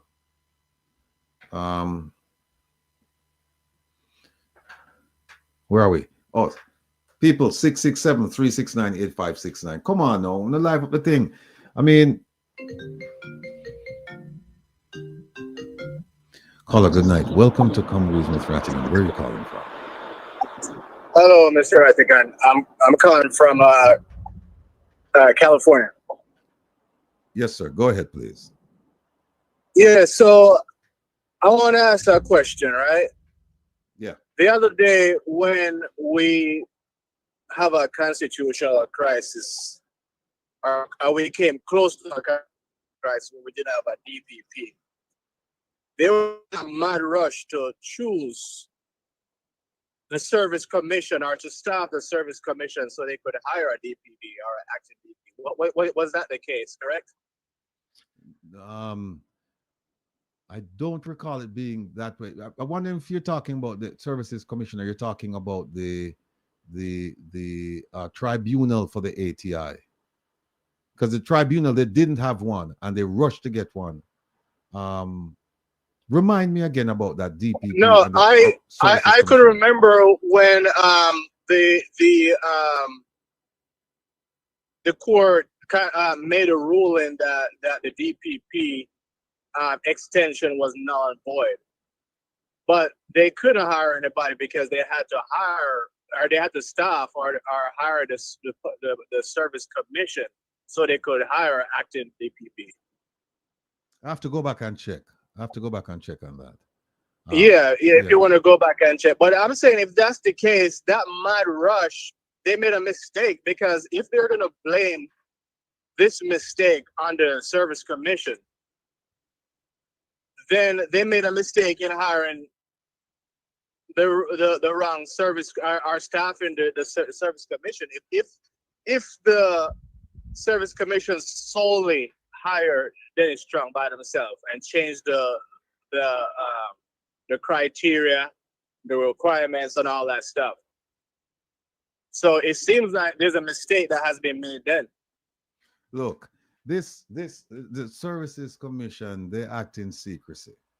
Now, if there's one person, if they were truly independent and objective and fair in selecting people, if there's one person they should not select, it's this gentleman, Mr. Chung. You know why? Because of his utterances, where he prejudged the case against the prime minister. If for nothing else, let's say he was even qualified. Let's say he had law enforcement experience. For that reason and that reason alone, he should have been disqualified. But then there's another question that keeps popping up. And the question is this, and I mentioned it, I alluded to it earlier, is somebody who the component of the government responsible for putting out the advertisement, somebody in that component thought that it would be wise to have a candidate with law enforcement experience to run a law enforcement agency. And then a few months later, it was removed. The question is, who decided that it should have been a requirement? And then who decided that it shouldn't have been a requirement, and why? Those are some of the questions I would like to ask the Office of Services Commission. But they're not. Go ahead, I'm sorry. Yeah, I would love answers for those too. You know what? It reeks of interference. It reeks of influence, that you would have somebody who publicly stated that he didn't see anything wrong with the prime minister having 28 bank accounts. He didn't see anything wrong with the prime minister companies filing nil taxes. It was much ado about nothing. We were making a mountain out of a molehill. There was nothing to it. And then you take that person and tell him that he's going to be in charge of the investigation against the prime minister for the very same things that he just cast his opinion on. I was watching something today and somebody said, listen, look at it like this. Mm-hmm. If you're picking a jury for the case against the prime minister, and you have one juror while you're doing the voir dire, while you're picking the jury, you have one person, you're asking him the question, what do you feel about this case?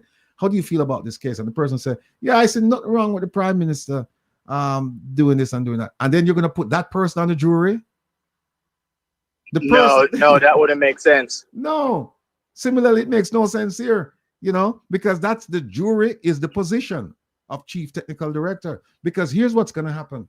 He can direct that investigation. And then also, don't forget, who does he report to? He reports to the Minister of Finance. And who does the Minister of Finance report to? She reports to the Prime Minister.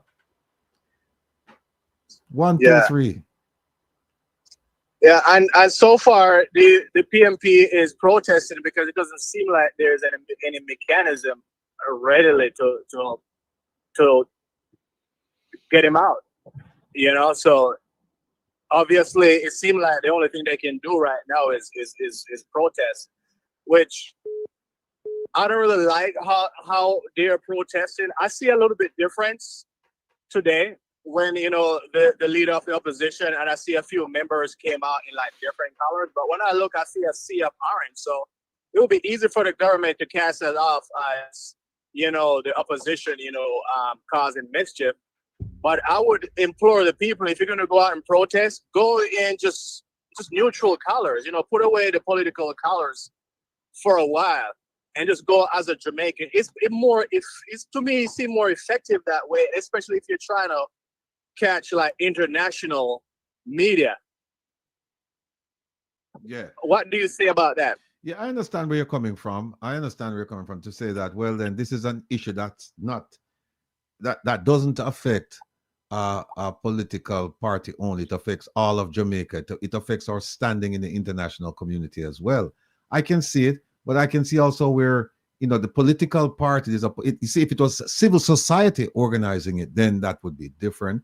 But I can see where a political party is organizing it, and they're saying, well, we want our supporters to come out in full force to say that we're against this, and so, you know, it's kind of hard to actually criticize that. If it, you know, if it was like NIA, for example, or JAM, yes, if they organize it and then we saw the political colors, then people would say, wait a minute, hold on one second. No, you know, NIA, JAM, they're supposed to be independent and they're supposed to be objective, but here it is that they have a huge political gathering talking about this matter, and then they can cast aspersions on it, they can spin it.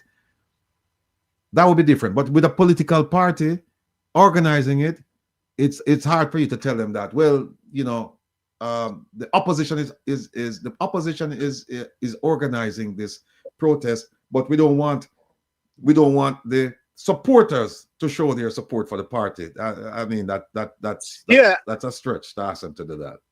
And I'm not totally against it. I'm just saying it probably will be more effective because the last two general elections and the local government election just went by. That showed us that upwards of 60% of the voting population pretty much reject both parties. And if you're trying to appeal to those people as you say, well-thinking Jamaicans, I think it would be more suitable to be neutral, because otherwise those people are going to look at it as just a political party out there, you know, like making noise. Well, here's the thing, though. Here's why I don't take issue with it. We don't see the JLP party out there protesting it. Of course, they're not going to. Yes. We don't see them going out there doing so. The opposition says, well, fine, they're not coming. We're going to do it. Here's what I would like. What I would like, I would like to see the crowd get bigger and bigger and bigger every week that they protest. That's what I would like to see, because at the end of the day, it's not about the opposition. It's about the appointment of Dennis Strong. It's about the appointment of Dennis Strong. So I would like, in fact, you know what I'd like to see? Since you talk about colors, I would like to see some people wearing green in the crowd too. I would love to see that. I'd love to see them come in and say, listen, wrong is wrong. Wrong is wrong. And this smacks of political influence. You know, it smacks of corruption. It smacks of political partisanship. Where you're going to put a man who says that him nothing wrong with the prime minister do, and you put him in charge. By the way, Dennis Strong has no law enforcement experience. So how is he going to be able to direct the investigation? If the investigators start going on the wrong path, how is he able to tell them no when they have the meetings to say, listen, this is where you should be going, this is what you should be doing? How is he able to guide the investigation? Yes, because he's directing. Yes. How is he going to do that if he has no experience as to what's going on? Because if you tell me that, oh no, but he can listen to the investigators when they come in and because he's an intelligent man, then he can make a decision. Hell no. Hell no. You Yeah. need somebody with law enforcement experience to say, from a law enforcement perspective, this is where we should be going with this investigation. And how does he know that they're following the law? Because he doesn't even have a law. Does he have law experience? No. So how do we know if the procedures are lawful? That's what I'm saying. It is just wrong for many reasons. And the thing is, he's a disgrace at this point to sit there collecting Jamaican taxpayers' money and as far as many are concerned, doing the bidding of the Prime Minister or trying to help the Prime Minister. Yes. He should do the courageous and the honorable thing and say, I'm out of here. I can't do this. That's what he should be doing. And you know what? I don't think he's gonna do that. No. And you know what? You know what, Mr. Dennis Strong? If you believe that you're ethical and that your behavior is above and beyond reproach, then you should sign the Nolan Principles of Good Government that the government has not signed. You should sign it. The ones that talk about the fairness and honesty and ethics and all that, you should sign it. You should sign it. But he's not going to sign it. So he should leave. He should just leave. But you know what? I'm telling you, if we have to be careful, you know, because I suspect that even if he decided to leave, he's gonna cook up some things over there. They're gonna cook up some things before he leaves, and they're gonna screw up that investigation. Yes, I think so. But I think the people of Jamaica should be prepared to reject whatever results come out of the FID, regardless of his Andrew Holness or not. As long as he's there, we should reject any findings, any result coming out of that unit. Well, you know, you mentioned the point earlier about international focus on it, and that's why I keep saying to you that the crowd should just get bigger and bigger. I'm telling you, people, go out in your numbers and support this protest, because as far as I'm concerned, this is not about a political party. It's about the fairness of governance. It's about a structure that needs to be pulled apart. You cannot have, and that's why Rosalie Hamilton, whenever she comes around and she talks, we have to pay attention, you know, because she's talking about a system that benefits the few. And here it is. And when she said few, she talk about the privileged. And here it is that, and the influential. And here it is that you have a system now where we don't know anything about what took place with the Office of the Services Commission. We don't know why they changed their mind about the qualification. We don't know if there were other people eminently qualified for this position but rejected, and why. We don't know that. We need to know that. And then they put a man who is openly in support of what the Prime Minister did, because he said he found he couldn't see anything wrong with it. And then you tell him that he's supposed to lead the charge in making a decision about what the Prime Minister did. What do you think is going to happen, people, if Dennis Strong has to make that decision when that report gets to his desk? What do you think is going to happen? Yeah. And another thing that I suspect is going on here is this. You see, whatever decision, if they come back with a decision that's favorable for the Prime Minister, guess what? Favour Williams is immune. The Prime Minister is immune, because guess what? Everybody go and blame Dennis Strong now and said Dennis is the problem. Well, guess what? Dennis is not running for MP position. Favour Williams is running for MP position. So if they put in somebody who's independent and that person says, yes, the Prime Minister did not cooperate, and we find that based on the evidence, he was illicitly enriched. Now that report gets to Favour Williams. She has to do something about it. No, she has to do something, and she's running for the elect. She's running in the election. So now that will be a mandate on her. But if Dennis Strong does the dirty work, then she's immune, because she can just say, well, you know what, Dennis, you know, let's say they call it, let's say they come back with a report before the election, and the report absolves the prime minister from any blame, any fault, any crime. Then she can just say, well, you know what, Dennis Chung did this, he gave it to me, who am I to go against them? This is their report. You can't, it's hard for you to use that against her in the election. You could say, well, she could overrule it, or she could, whatever her powers are. I don't know the full extent of her powers, but it removes her from criticism. But it places all of the criticism on Dennis. So Dennis, is this the way you want to be remembered in Jamaica? Is this the way you want to live your life, your professional life? As a stooge, as somebody who was bent to the will of others so that the prime minister could just walk free? Is this how you want to live your life? When you look in the mirror, Dennis, what do you see when you look in the mirror? Search your soul, Dennis. When you go to bed at night, how do you sleep? Knowing that you're in a position that you should not be in, and that at the end, you're going to be the fall guy. At the end, you're going to be the fall guy, because the Minister of Finance is going to take your report if the report is favorable to the Prime Minister, and she's going to say to the whole country and the world that, hey, FID did an in-depth investigation and they said that the Prime Minister should be absolved. There's no problem here with it. Go ahead. So let me ask you, do you think that the Jamaica, the public at large, should reject whatever findings come out of the FID, whether it's favorable or unfavorable to the Prime Minister?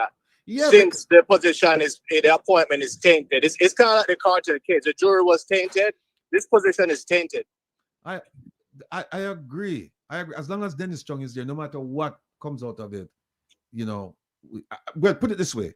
As long as Dennis Chung is there, we suspect what will come out of it. That's true. So he needs to go. Yeah. For the sake of the country, he needs to go. Yeah. And the last thing, I do agree with you that the crowd needs to get thicker, but once again, I want to hammer him on my point. I think they should go neutral. And I'm going to give you another example. I was watching, I don't know if you're familiar with The Fix, but that's a program, like a podcast in Jamaica, right?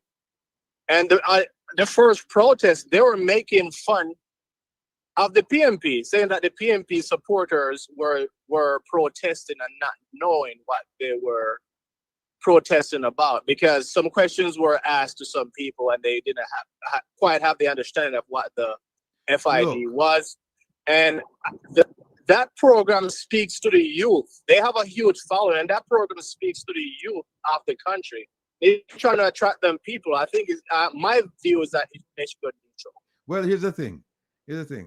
I don't know the people who were interviewed. I don't know if they were sent there and they pretended to not know what the issue was. I don't know that, or they were truly opposition supporters who turned out and just didn't know the issue. But here's why it doesn't move the needle for me. There are politicians that if should you ask them about FID, they don't know either. Yes. They don't know. There are politicians there that you and I can ask questions about FID and they would never be able to answer. There are politicians there that you and I can ask them about things that they're voting on and they would never be able to answer. So the idea that you have somebody who turned up and you have a reporter push a mic in the person's face and ask some questions on the person, better, why don't those reporters pushing mics in people's faces, why don't they go to the post-cabinet briefing and talk on the mic just like how them ask them people them questions? Why them don't go there and ask the same kind of questions of the politicians there? They don't. Yes. And another thing, I don't know if this was not set up. I'm not saying it was, but I don't know if the government sent people out there and this was a setup so that people could ask some questions and they give some fool answers. I don't know that. But let us say, for the sake of this conversation, let's say that those people were asked the question about the purpose of being there, what's FID and all of that. let's say that those people were opposition supporters. Does that take away from the fact that Dennis Chung shouldn't be there? No, it doesn't. I rest my case. Okay. Yes, but I still want you to look into the service commission thing there. I think it was I think it was a service commissioner that was in place, but I don't remember. I'm gonna listen Saturday, so see if I can look into it for me. All right, now write it down, and I'll have an answer for you this Saturday. All right, Mr. Okay, thanks a lot. Much appreciated. Take care of yourself. All right, bye-bye.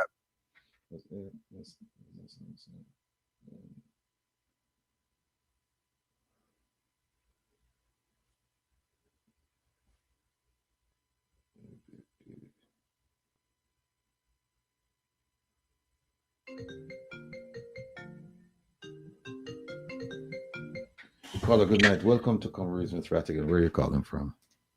Florida. Yes, sir. Okay, Mr. Rattigan, good night. Good night, sir. I got a question, a burning question here. Okay. If say I'm running in the election in Jamaica there, right? Yes, sir. And I have a opponent, Tom John. Should I concentrate my campaign asking him if he is an illicit 7 or 12 now, or how should I go about it? Is there something that I couldn't use that as my campaign agenda? Okay, so you are the challenger, and you're talking about Yes, incumbent, yes, right? yes, And the yes. question, I'm in East Portland. right?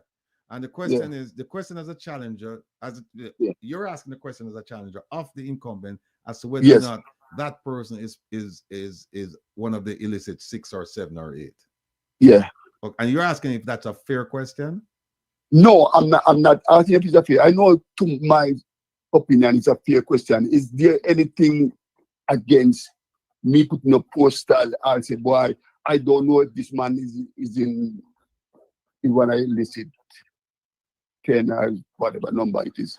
Well, here's the thing. I don't think that if it's posed as a question, I don't think that there'd be a problem. I think there'd be a problem if there's an insinuation that the person is. Like if you said this person is, like if you come up, well, more than an insinuation, but if you say as a tactic on the political trail, you said to him, we need to know if you have ever been contacted by the Integrity Commission regarding illicit enrichment. You can ask that question. Why isn't it been blasted there?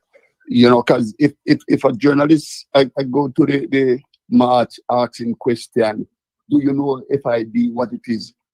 We know where the journalists are standing, you know, because they didn't want an answer. It was just a gotcha kind of question. Right. We understand that. And to the caller that just said, why, hey, don't come out in a shirt. You got to wear something, you got to represent. Right. If the opposition does not come out, how does people see them? We can't do your work. Can use your opposition. You got to do your work, Right. and then you got to lead. Right. So I don't understand the thing. And Jamaica, well, you know what's going on in Jamaica now. The man tell them, say, boy, I know where you live. And he did find people who know where they live. That's why people, you know, don't want to go out. Right. Don't want to go out. And, you know, but as they say, time come and God on time, that's all you can do. So, but no, you raise a good point, and I think that a candidate would be well within his or her right to just ask the question. Are you, like, I tell you one question I've been dying to ask the Prime Minister.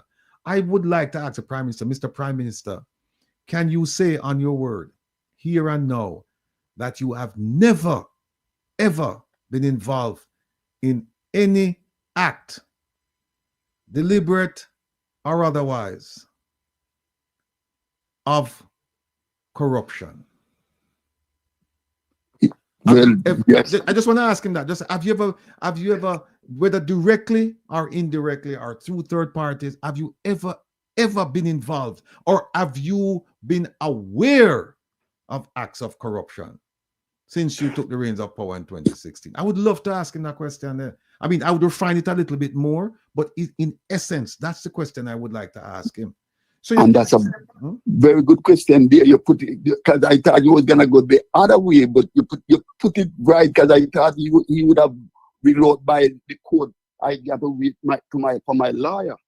But you put it really, you know, well, we know you already, so you know you got it. But I'm saying here, that's a very good question. And these journalists, we got one over there.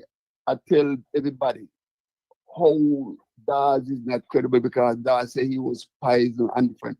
And the question you asked about Chung is still, because remember, you know, he made a decision before he knew the fact at the FBI case.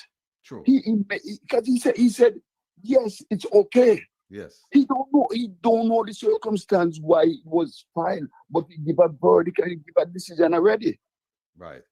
And you say that's why him shouldn't take the case. Because I tell you what, when he made that statement, I don't know if he thought or if he was approached to head the FID. I don't know. But he made a statement. He made a statement right after after the report came out. And and there came a time when he applied. Now, we don't know if somebody urged him to apply, but you know what's interesting? He didn't apply the first time. But is it an application he make? Was he selected or applied for the job? Well, they're saying that he applied for it. But that's what I'm saying. We don't know if he was influenced, if he was encouraged, if he was told. We don't know. But what's interesting, he didn't apply when there was a law enforcement requirement, but then he applied when the law enforcement requirement was removed. Yeah. And, you know, I hear the good list senator, I say, oh, it used to happen. We used to write with Korean, we used to write on chalkboard with matches box and like anything. Those was, you can't talk about used to. We're going forward. You don't have, does he have a typewriter? Are you using a smartphone, or are you using an analog phone? You know, this is arcade people, them. Yeah, point well They taken. don't have no sense. You can't go back, figure church, figure forward. If you drive in and looking back, well, you're gonna meet an accident, and this is what's going on there. Okay, you have a bunch of people who's looking back while driving forward, and this is why they're wrecking, they're mashing up everything, because he's telling you about what I do, how can I do. You got a man there who was the minister of water, and people they don't have no water. You cannot be selective of who get water. And I was listening to a program, and a gentleman was asking, what is his legacy? I'm not talking the PM, I'm talking the one from East St. Catherine there. And he talking about my role in slave master. I had nothing to do with who I was. I could be the cousin of the prime minister, but it had nothing to do with me. I am a young guy. I was not around when slavery was indifferent. And who is not? And I hear Andre say, his family was on a plantation. Was they a house nigger or the other side? No, here's how I would handle that. If I were Mark Golding, I would say, okay, we're talking about my family history, correct or incorrect, but let me ask you this. For the 70% of you tonight who will go to bed hungry or with junk food in your stomach, who's responsible for that? Yes. For the more than 100 of you, the family, for the surviving family members of those killed in extrajudicial killings, who's responsible for that?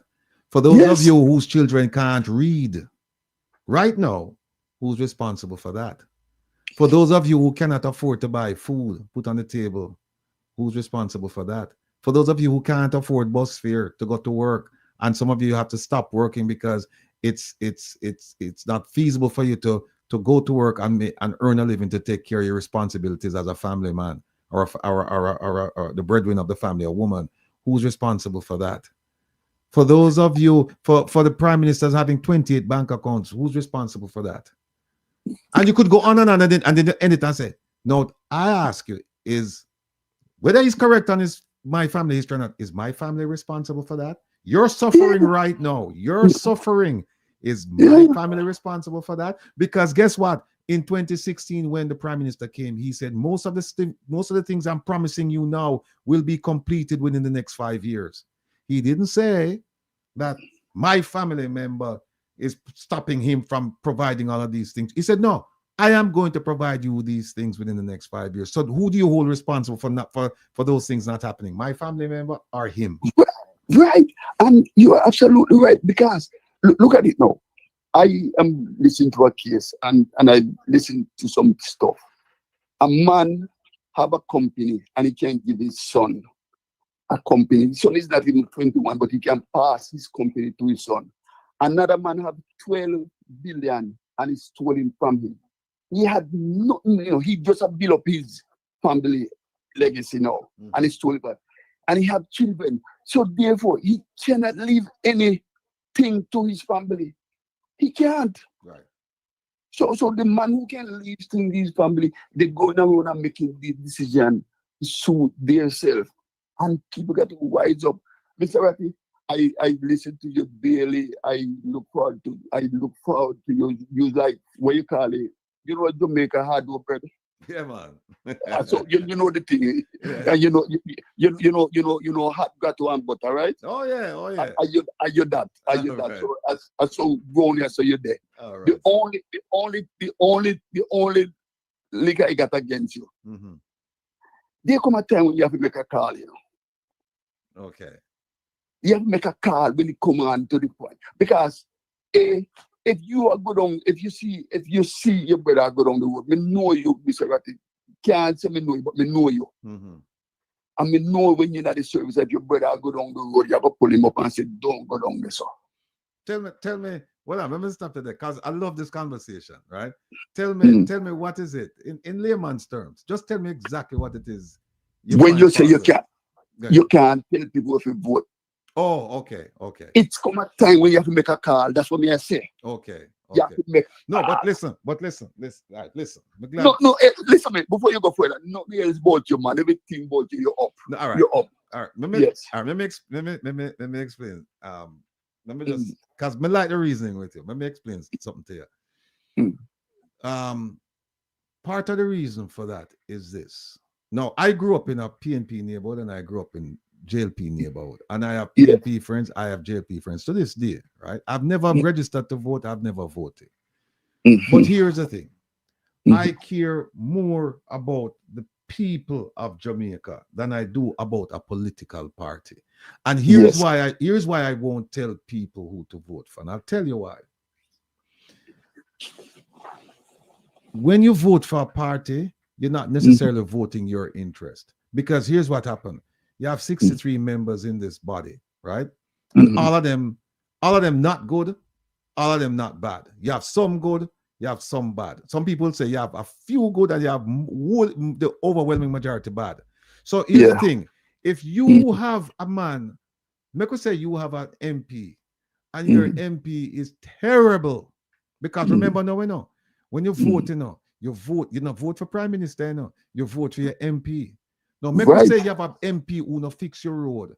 Him no fix the road. Him no do nothing about the school. Him no do nothing about jobs. Him no do nothing about nothing. Him just care about himself. And also, you don't even see him. You have to talk to the councillor. But guess what? He's a member of a popular political party. Yeah. All right. Now, are you going to vote for him because you love the party? No. You don't necessarily love your MP, but you love your party. Are you going to vote for your MP? No, but this is what I said to you. This is what I said. You come a time when you have to stand up. Don't make your brother follow. And this is where you go to the leader and say, no, John Brown is not. We're not gonna vote for John Brown. Get rid of John. It happened. Yeah, but but that's what I'm saying. It's not happening enough. No. But a new day. This is a new day. This is the day of this. Let me give an example. Yeah. All right. I'll give an example. I was on a program last night and they were talking about Southwest St. Catherine, right? Dr. Wall is up against Mr. Warmington, right? Yes. And they were talking about all of the ills besetting that community. starting, Right. you know, with roads, with water, with all that stuff. Yeah. I don't see the JLP people coming out and talking to the Prime Minister, everybody, and said, no, get rid of Warmington because we don't get the stuff that we need around here. I don't see them doing that. But that doesn't say them not doing it. That No, doesn't say them not But we doing don't it. see it. We don't see no No, evidence of right. it. And that's fear. That's fear. But what I'm saying to you, yes. But this is what I'm saying. Going forward, that's why I want you to make a call. No, because listen to me. Yeah. Listen to me. Yeah. I am a person who don't look back. We have to look forward. But True. anyway, you have compass and you need compass to go forward. We get a compass with the PMP making decision for the country. Yes, they can't be right every day. Nobody can be right every day. They do a lot of bad stuff, yes. All right. A bad stuff and a wrong stuff. Okay. But if you see this crap of people, then we are going on now, man. You have to make a call. Let me tell you something. Like, I'm making note of this. man. Your last night. This your last night, man. Last night. Let me tell you, say you're hard dough bread, man. Me follow you round and round. But hold on there. Let me just get this in before we go, right? Let me just get this in before we go. If I say to you, I can't tell you who to vote for, but let me give you the facts. And I said from 2016 till now, here are the things that were promised to you, and here are the things that were the promises that were unfulfilled. And I said, I can't tell you who to vote for. No, I'm just giving you the facts. What do you take away from that? Well, yes, I take away. Me is a man way in a thing long time and more thing. You know, I make the call, but you give me every information, which I find it credible. Yes, but there's a but there. There's a but because as I come back again, your farmer job require correction and point finger and make decision. But listen to me. I'm telling you, man, I've been listening to you from, you do this thing. I made everything to the fan. First, you respect you. And when you have a man with people respect, people are saying, a friend of mine, we had this argument long time. Me have friend and we have son. Because he's a man like talk the politics and things. And me say, yes, me ever tell you, say, he say, you can't tell me. I say, why can't I tell you? I can't tell you what to do, but you can do what you want to do with what I tell you. That is just fair. But I am going to tell you, say, no, you're going down the wrong, you're climbing a tree. No, but here's the thing. You watch a program on a Saturday, right? What means all right.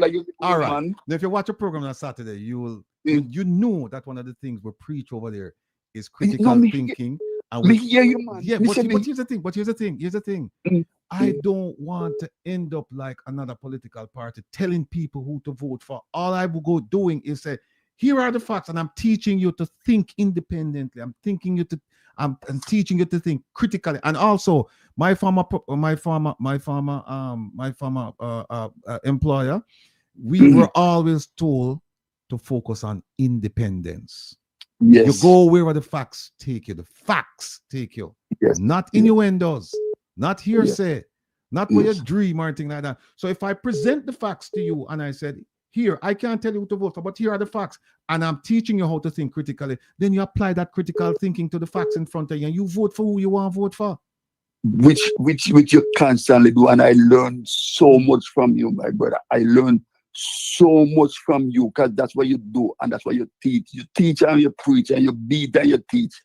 I mean, no, but But you want to come out and you want to come out to a party. That's what you want.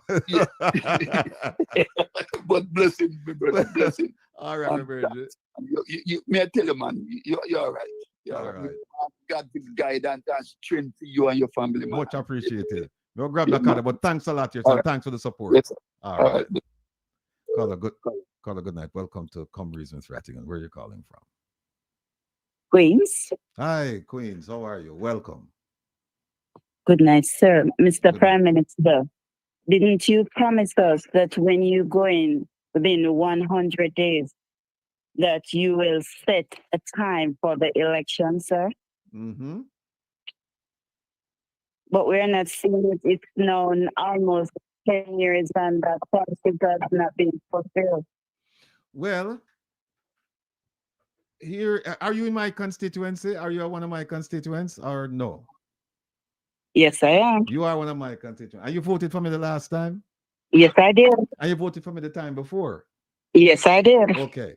No, you voted for me for the first time and you voted for me the second time. And I made that promise a while back. So there must be something I'm doing that you could overlook what I said I was going to promise. Because here's the thing. When you make promises, you have to understand that promises are not always fulfilled. People try. They try.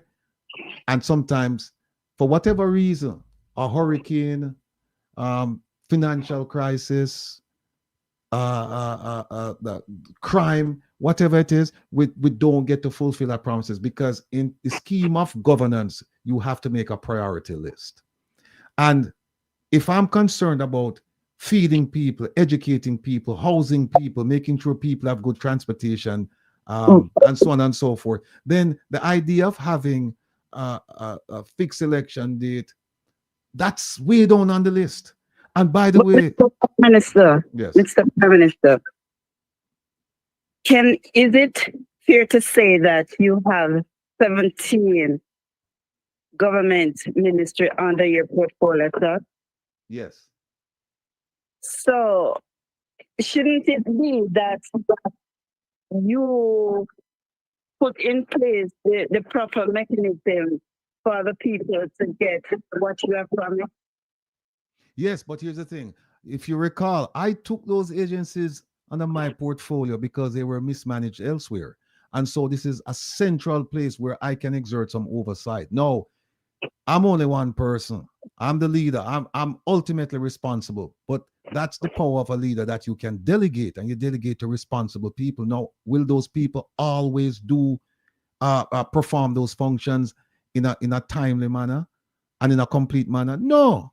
No government is perfect. And so when you find those things, I expect that as a constituent member, you raise them with me so that I can take appropriate action about whatever the issue is. But Mr. Prime Minister, you take on more than what you can chew in, sir, because right now, the FID, sir, you choose somebody that is not qualified. There is somebody that has been chosen that is not qualified to run the FID. And the qualification was being adjusted. And you also did, sir. I'm sorry, I didn't hear the question.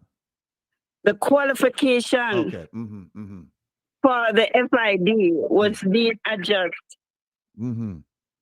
No, as you are aware, the Office of Services Commission is a constitutionally established body. It's not within my portfolio. And that body acts independently of anything that I could ever do. And they have a process. And so you're asking me about the inner workings of a body that's constitutionally established, which I am not empowered to do. So if you have a grouse with what they've done in terms of an advertisement or a selection, I suggest to you humbly and respectfully that you take that up with the Office of the Services Commission, because they're outside the ambit of my responsibility. But sir, we're told that you put a gag order and in order for them not to do their job. A gag order on what? On the IC, the Integrity Commission. No, that's absolutely false. I no, that gag order you're referring to, that's embedded in the Integrity Commission Act of 2017. I have nothing to do with that. Mr. Prime Minister, are you truly satisfied with the way that the country is run? Am I truly satisfied with the way the country is running? Hold on. Let's go back. The question is, am I truly satisfied with the way the country is run or running? Which one? It's running. All right. Am I truly satisfied with the way the country is running? Or do you want to ask me, are you satisfied with the way I'm running the country? No, Mr. Prime Minister, I'm Which not one? satisfied with the way you're running the country. Okay, and tell me why. Because, Mr. Prime Minister, there's so many corruption that is going on in the country. And you make it seem as if everything is okay. For instance, the minimum wages, you put on only $1,000 on the minimum wage, and you know for sure that the US dollar gone up. So therefore, the minimum wage, the $1,000 is of no use to we the Jamaican people. Okay. Now, see, there are some geopolitical and international events that I have no control over. Now, the idea of raising the minimum wage was an idea whose time arrived. And that was discussed before the exchange rate went south. So I don't understand the question, because we planned on raising the minimum rate before the interest rate. And I understand the point you're making, that look, because of the exchange rate, no, that $1,000 that we have added to it, it's of no moment. It's not going to help because of there will be price increases based on the exchange rate, moving from 150 to 160. I understand that, but it's almost, these things are almost like a hurricane coming to Jamaica. I can't prevent a hurricane from coming in, from hitting, from coming to the shores of Jamaica. Similarly, I don't have the power to stop what's going on in the international financial world. So if there are factors affecting the exchange rate, that's beyond my control. Plus, Mr. Prime Minister, remember, you get 300% wage raise, right? And the teachers, the police, and the private sector, we only get not even 10%. And you have stated in your argument that the government cannot do a proper work if they're not being properly paid. I know you all are being properly paid, but yet still, the vast majority of the country is in a deplorable condition. Our schools are in a deplorable condition because right now, the school rating of our students is very low. yes. So Here's the question. What are you doing about all these sectors that is under your portfolio that are not giving the service that they should be given to the Jamaican people?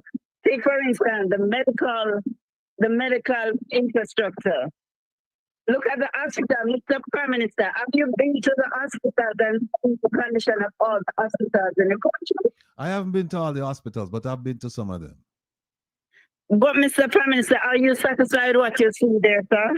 Well, we're never satisfied. You can never be satisfied. Nothing is perfect. You will never be satisfied with the way things are going. But what you can do is you can make an effort, an extraordinary effort, to make sure that things are at a level where people can receive services.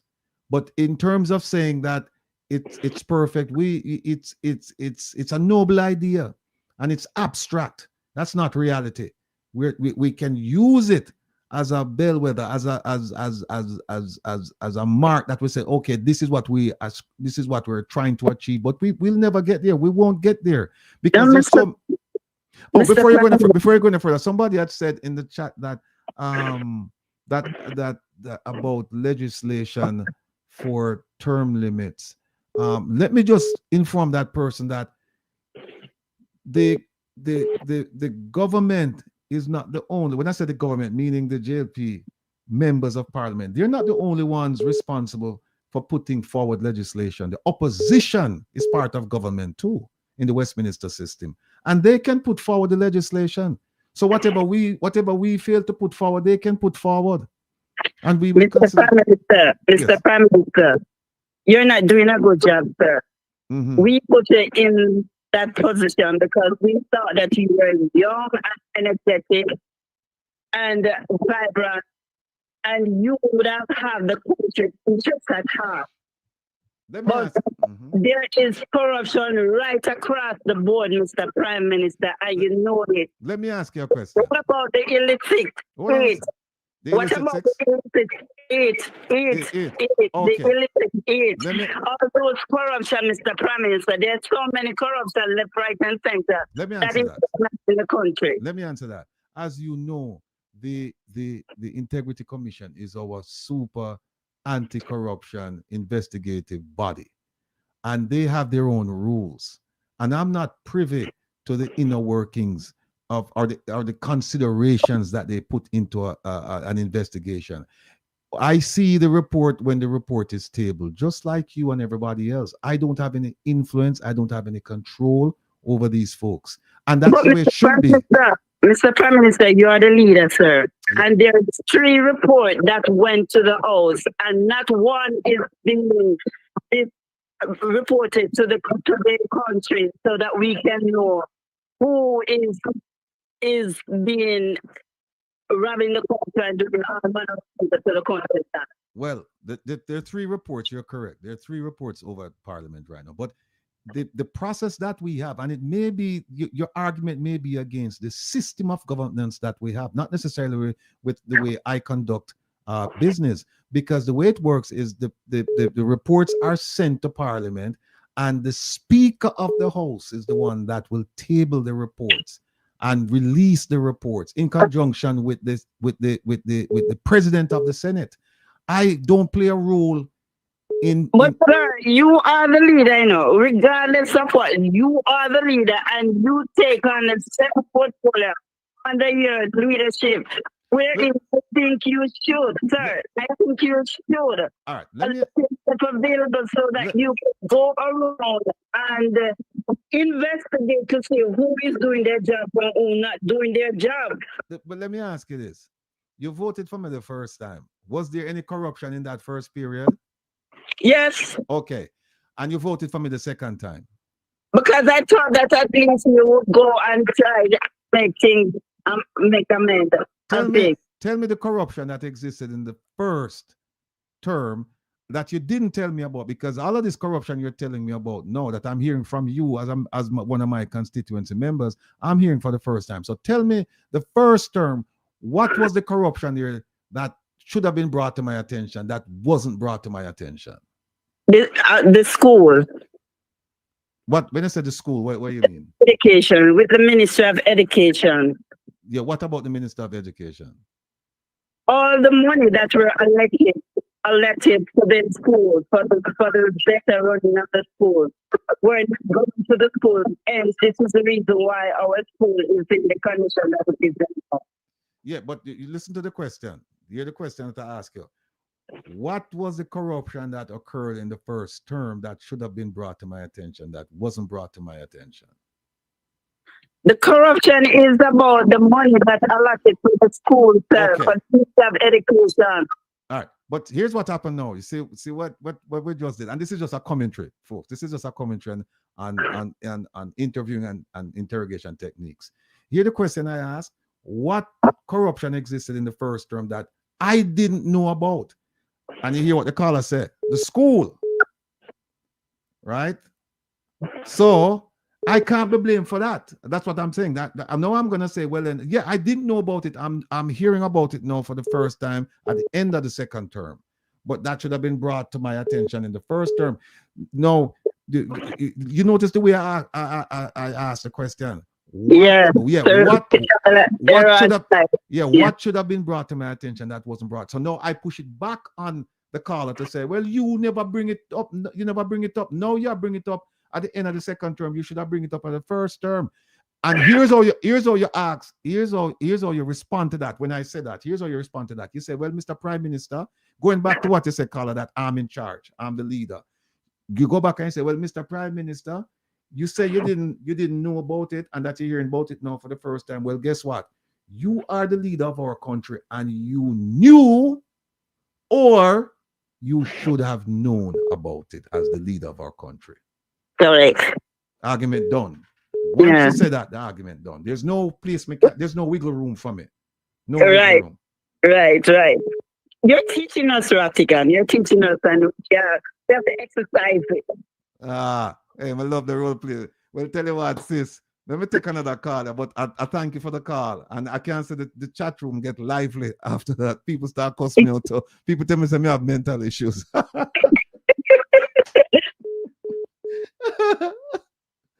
Oh, all right. Thanks, caller. Thanks. But I think that was Miss P calling. Miss P, call me back, man. Okay. Caller, good night. Welcome to Come Reason with Rattigan. Where are you calling from? Good night, Mr. Prime Minister. Yes, Your my pleasant constituent talking. member. Yes, indeed. Good to have you. Yeah. Yes. Well, Mr. Prime Minister, I know that the country is in a election mode, Yes, and you are campaigning very hard, sir. as I should. Yes, as you should. And I want you to be on the bandwagon with me too. Okay, as an ordinary Jamaican, can you give me one reason why I should vote for you? Did you vote for me the last time? Yes, sir. All right, that's the reason why you should vote for me this time. You vote for me the last time, and believe me, the last time you voted for me, I didn't do as much as I did in the second term. So if you voted for me for the first time, you should vote for me the second term. And guess what? There's more goodies to come because you vote for me the third term. Hold on, Mr. Prime Minister. You run too fast. Hold on. Tell me what you do for me. Me vote for you. Tell me what you do that it benefit me. Tell me what. Just give me one. Do you pay taxes? Because if you earn less than I'm talking about income tax. Because remember now, one of the things that we hold on, Mr. Prime Minister. Let me tell you something. This is 2025. And all of who them 40s, 50s, and 60s we can read, them have grandpicking and picking we can read. Me no want hear about no, me want you tell me, sir, and I will Prime Minister, about no income tax. Me pay a tax every day. Me buy a bag juice, me pay a tax. So I am a taxpayer of this country. Sir, I vote you in. You promise to fix hospital, road, education, housing, livable wages. And out of all of them, me not see none accomplished. When it comes to security, sir, you say me can't sleep with the door and my window open. If one man tries, sir, and he's dead, so me no bother try. The next thing, sir, since recently, you and the Deputy Prime Minister and the Commissioner of Police plan target operation Afghanistan on kill off me 2 people plus my nephew, take him out of bed, and when you take a sack, wrong identity. And you still are going to take people to vote for you? Sir? When you finish, I'll answer. Yes. Plus, me I work too much years and I contribute to NHT, and when me apply to one house gone to 40 million, 45 million, 38 million. When me forget money to buy them, they all went time me 200 year old $15,000 can't buy it. When the next thing again, the amount of money where it's alleged say you spend per hospital, you buy a drill for this, and the money gone. Sir, I pay corruption surrounding. It's alleged. Sir, let me tell you the truth. Me was a labor right. But when me look on all of the member of parliament round you, all of them tainted. All of them tainted, and you are not doing nothing. Nothing. You have one of the house. I do racism. And our motto say, out of many one people. That's all you've been doing, sir. Sir, you remember, so you have young children, university students. Remember you talk to a young doctor? You come with needs. Everything you come with, Mr. Prime Minister, is a destruction. Your MP then thief. You have one MP at South Chilani, chance, and you still have him in there. And a matter of fact, putting the time the code of conduct. Why is it not fair? The opposition, one of them signing. So right now, my thing, sir, me tell you the truth. One man, me go down laughing. Because my grandfather said you can't make one snake bite too much time. So my advice to you, with all put everything where you do. You disrespect the civil servants. You force the teachers them to take 20%, while you take 300% and give you and your friend them. Right? And you still nothing is done. Me have to pay extra. The bus fare. No, one of the last thing you do, you and your cronies them. Appoint a man to invest to feed.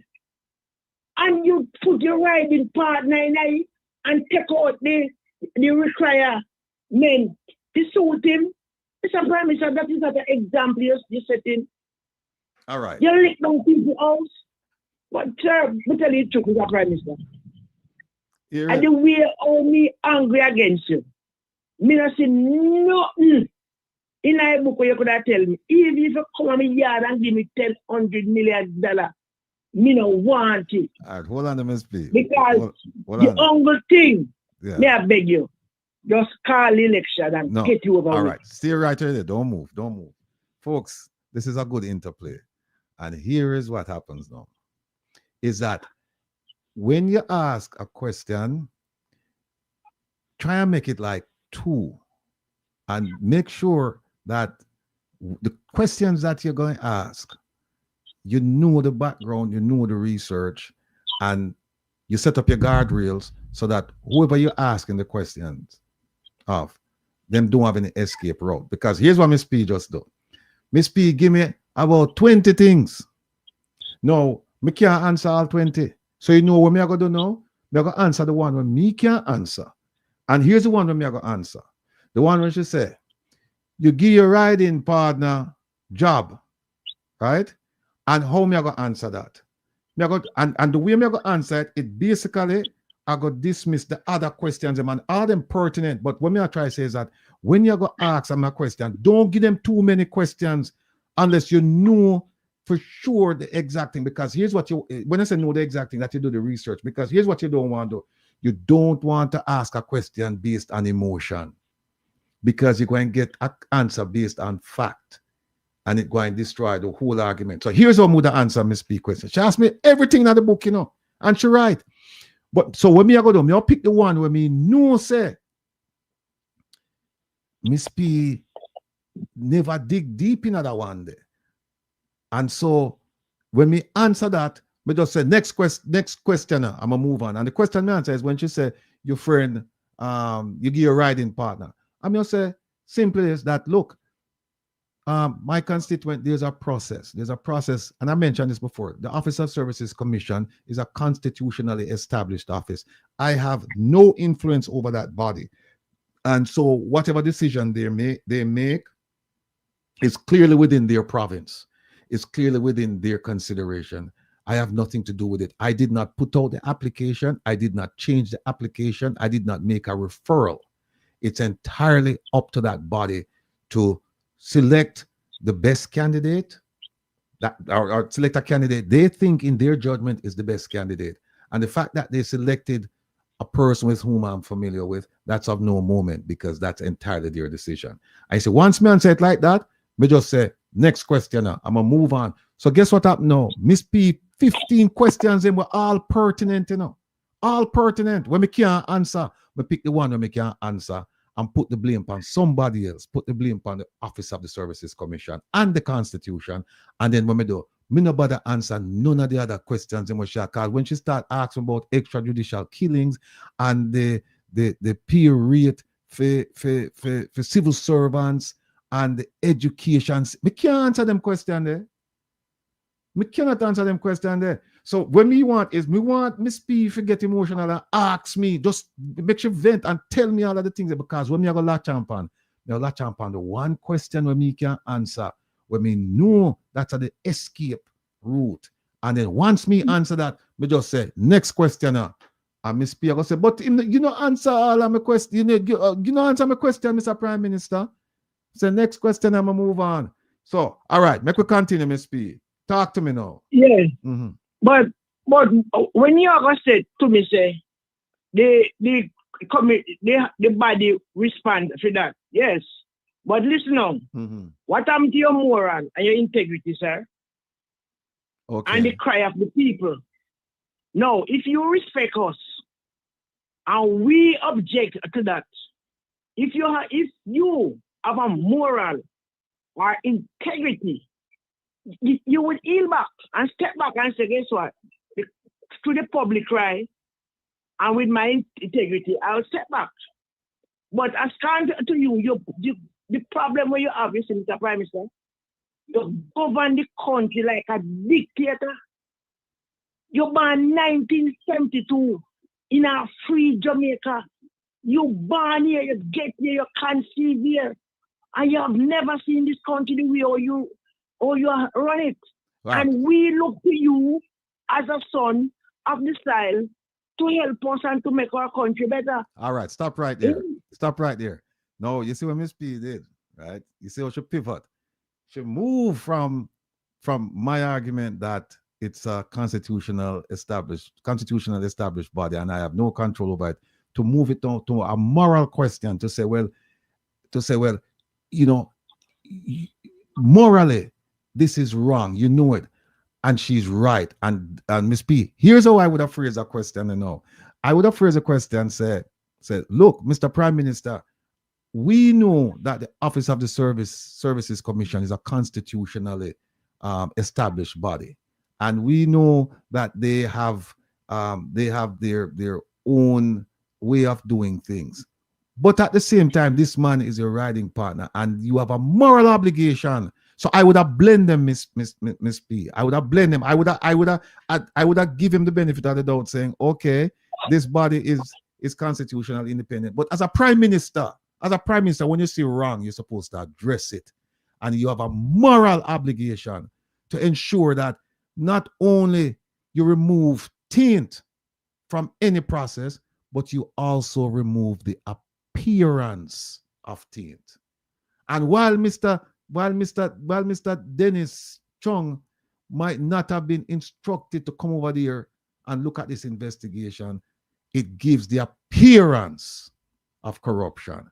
And you should have spoken out about it.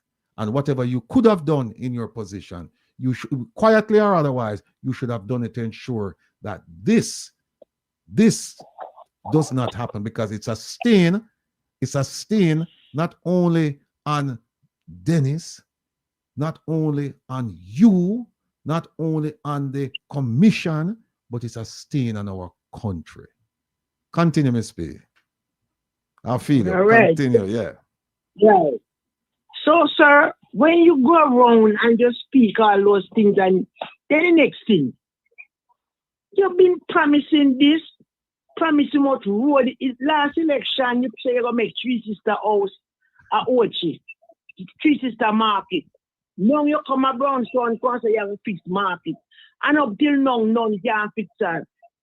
You feel like, sir, you remember, you know, when you born and growing up, enough people never literate, you know. But thanks to PJ, if we bring cell phone come here, and everybody of the world at the hand. So what we don't know, Google will help us.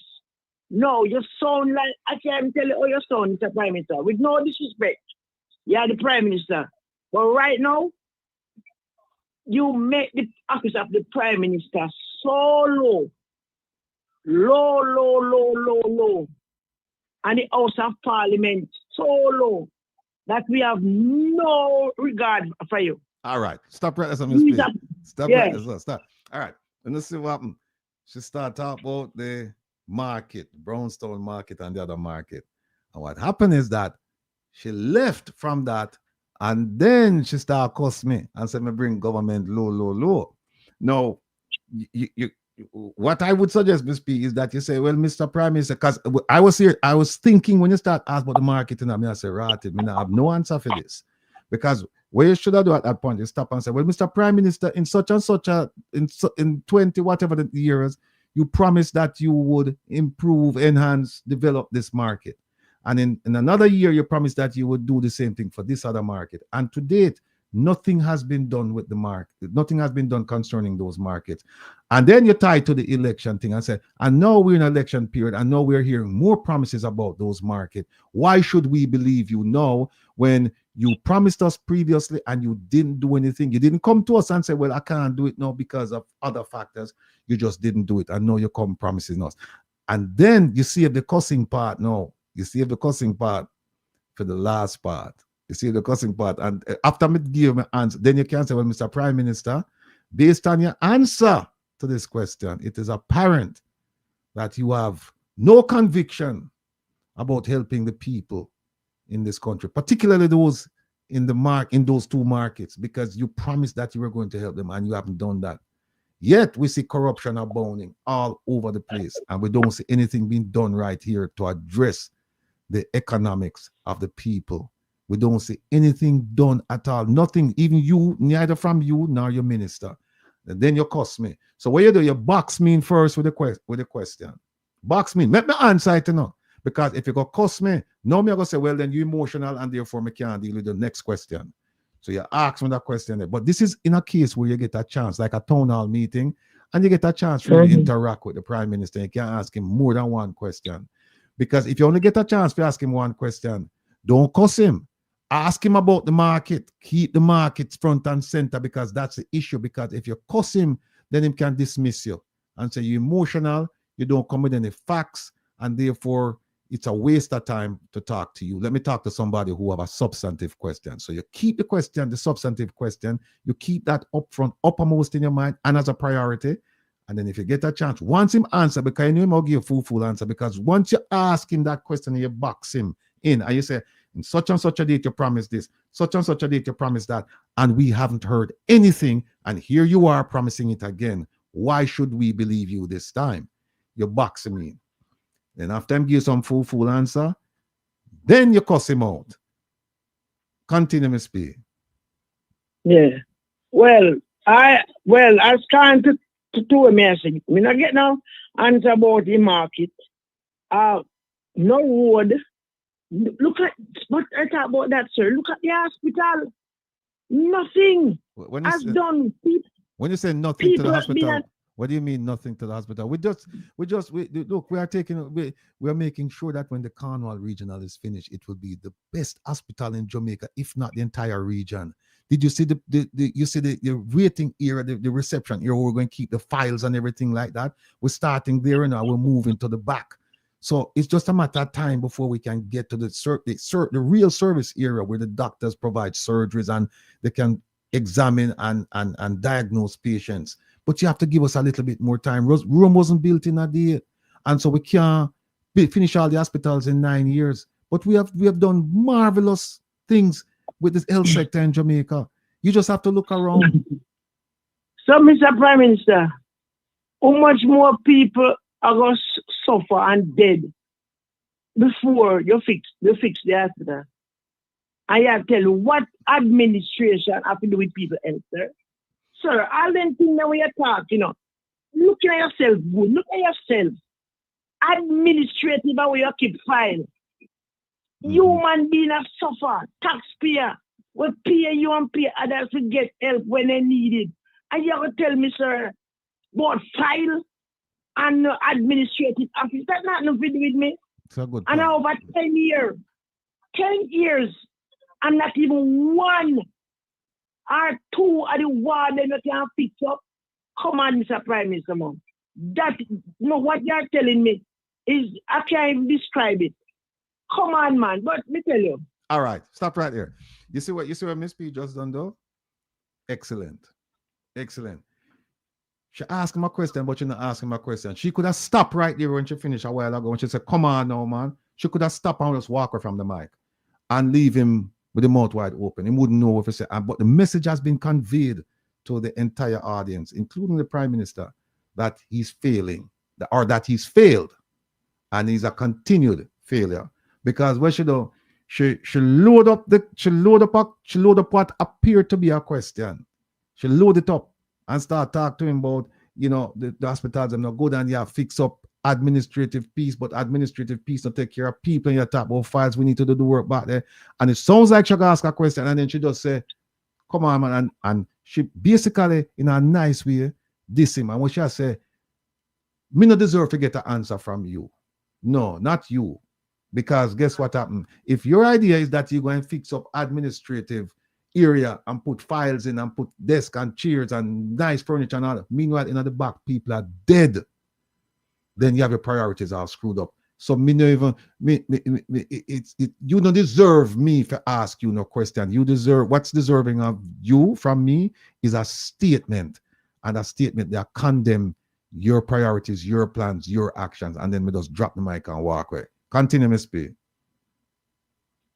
All right, the next thing, you said, in the election, during COVID, you call election, which didn't do till 6 months time, time 2020.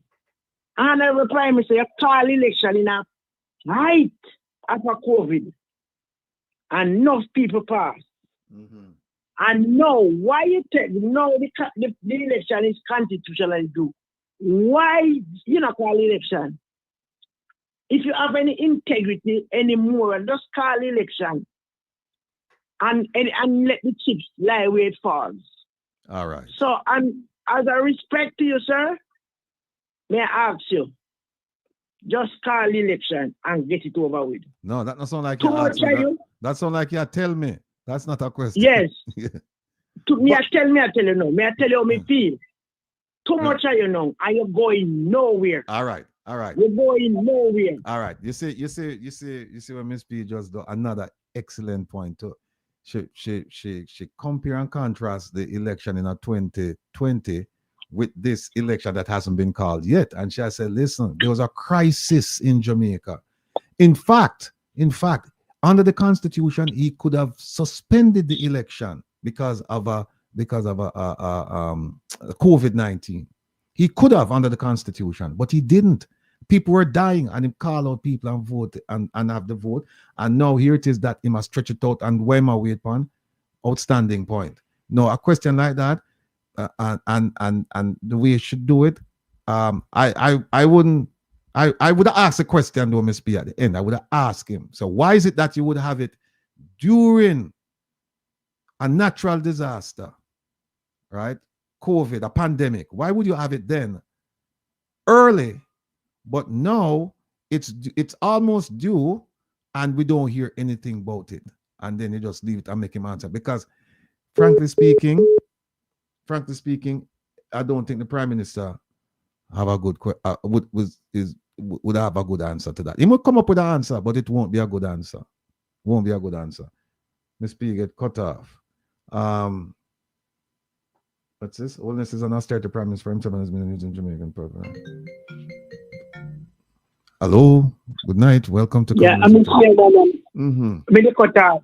Yeah, you're going good. You're going good, Miss P. You're going good. Yeah, man. This man is too wicked, man.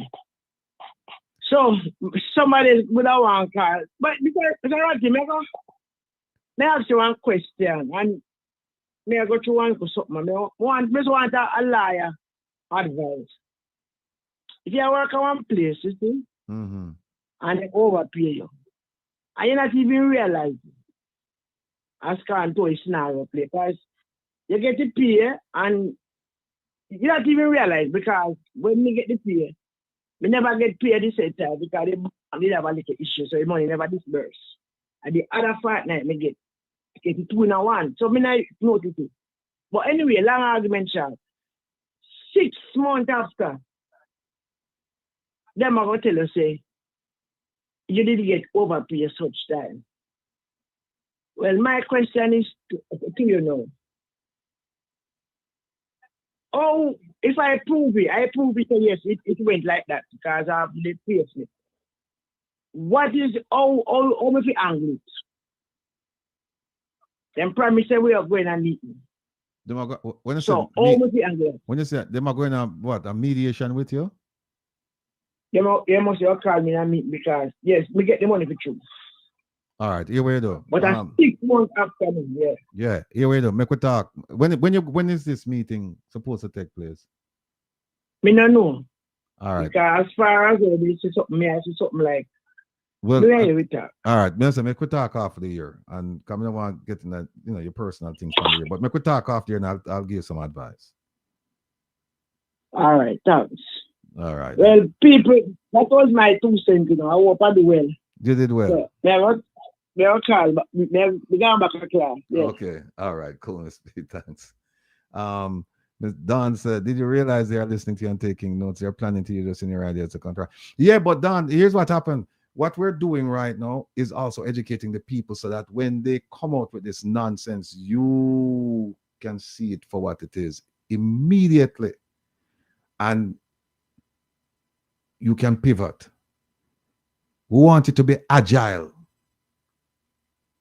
when you start use up your wheezy. We want you to be able to think quick. When you think fast on your feet. So when them come up with something like this, it's almost like muscle memory because we're doing this so often. All right. And this is something that we should do very often, but we will be doing this so often that once you hear it, you can your reflexes kicking right away. And you just say, okay, Mr. Wagwan right or so. And you can, you shape your question, you formulate it in a way that you can actually deal with what they're providing, and so you don't go down the path, and so that they can, because what they really want to do is dismiss you. That's what they really want to do. When you start asking tough questions. Caller, good night. Welcome to Come Reason with Rattigan. Where are you calling from? Florida. Hey, Miss Florida, how are you? Good. Mr. Prime Minister, I posed a question. I'd like a response. What's the question, please? So my question is, you mentioned that the opposition could propose legislation about the fixed election date. Yes. But could you tell me if you would have supported such a legislation, considering that you have the majority in Parliament? Okay. Well, no legislation, nothing was tabled, nothing was discussed regarding that on either side. And so I would have to see the legislation before I can commit to saying I'm going to support it or not support it. And in fact, it may be something that I could support, but it needs refining. And because we have to keep in mind that when we're passing legislation, we're not only passing legislation for ourselves and to monitor our conduct, to gauge our conduct, to define our conduct, but we're doing it for generations to come. And so I would need to look at that piece of legislation very carefully, because I don't want to do something only for this parliament, only for this generation. I want to do something that will extend way beyond our expiration date. So that so that's why I'm saying it's hard for me to tell you that I would support it or I wouldn't support it. I would need to see it. But do you remain in favor of the concept? Yes, and I've said it. I've been outspoken about the concept of a. So my question, therefore, is why have you not called the election now? Why are you exhausting the process or dragging out the process? Why are you doing that? Okay, stop right there. Now you see what happened now. The caller started talking about fixed election date and then started segue into, well, why am I not calling the election? So what happened is that we left that piece of it, the first part. Do I support or will I support? We leave that that part, it's kind of like unfinished, because it just went abruptly from that to, okay, why am I not supporting it? All right, let's get back to it. My constituency member, if you recall, the Constitution Reform Committee, they met and they discussed this issue in particular.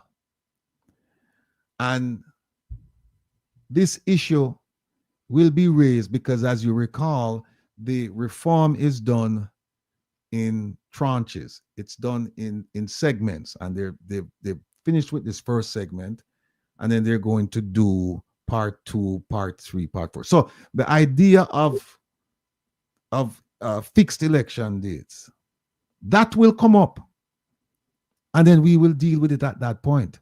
But it's not ripe for discussion right now because we have some other priorities that we have to deal with, like, selecting a president and so on and so forth, increasing the number of members in the Senate, things of that nature, removing the king as our head of state, and removing the governor general.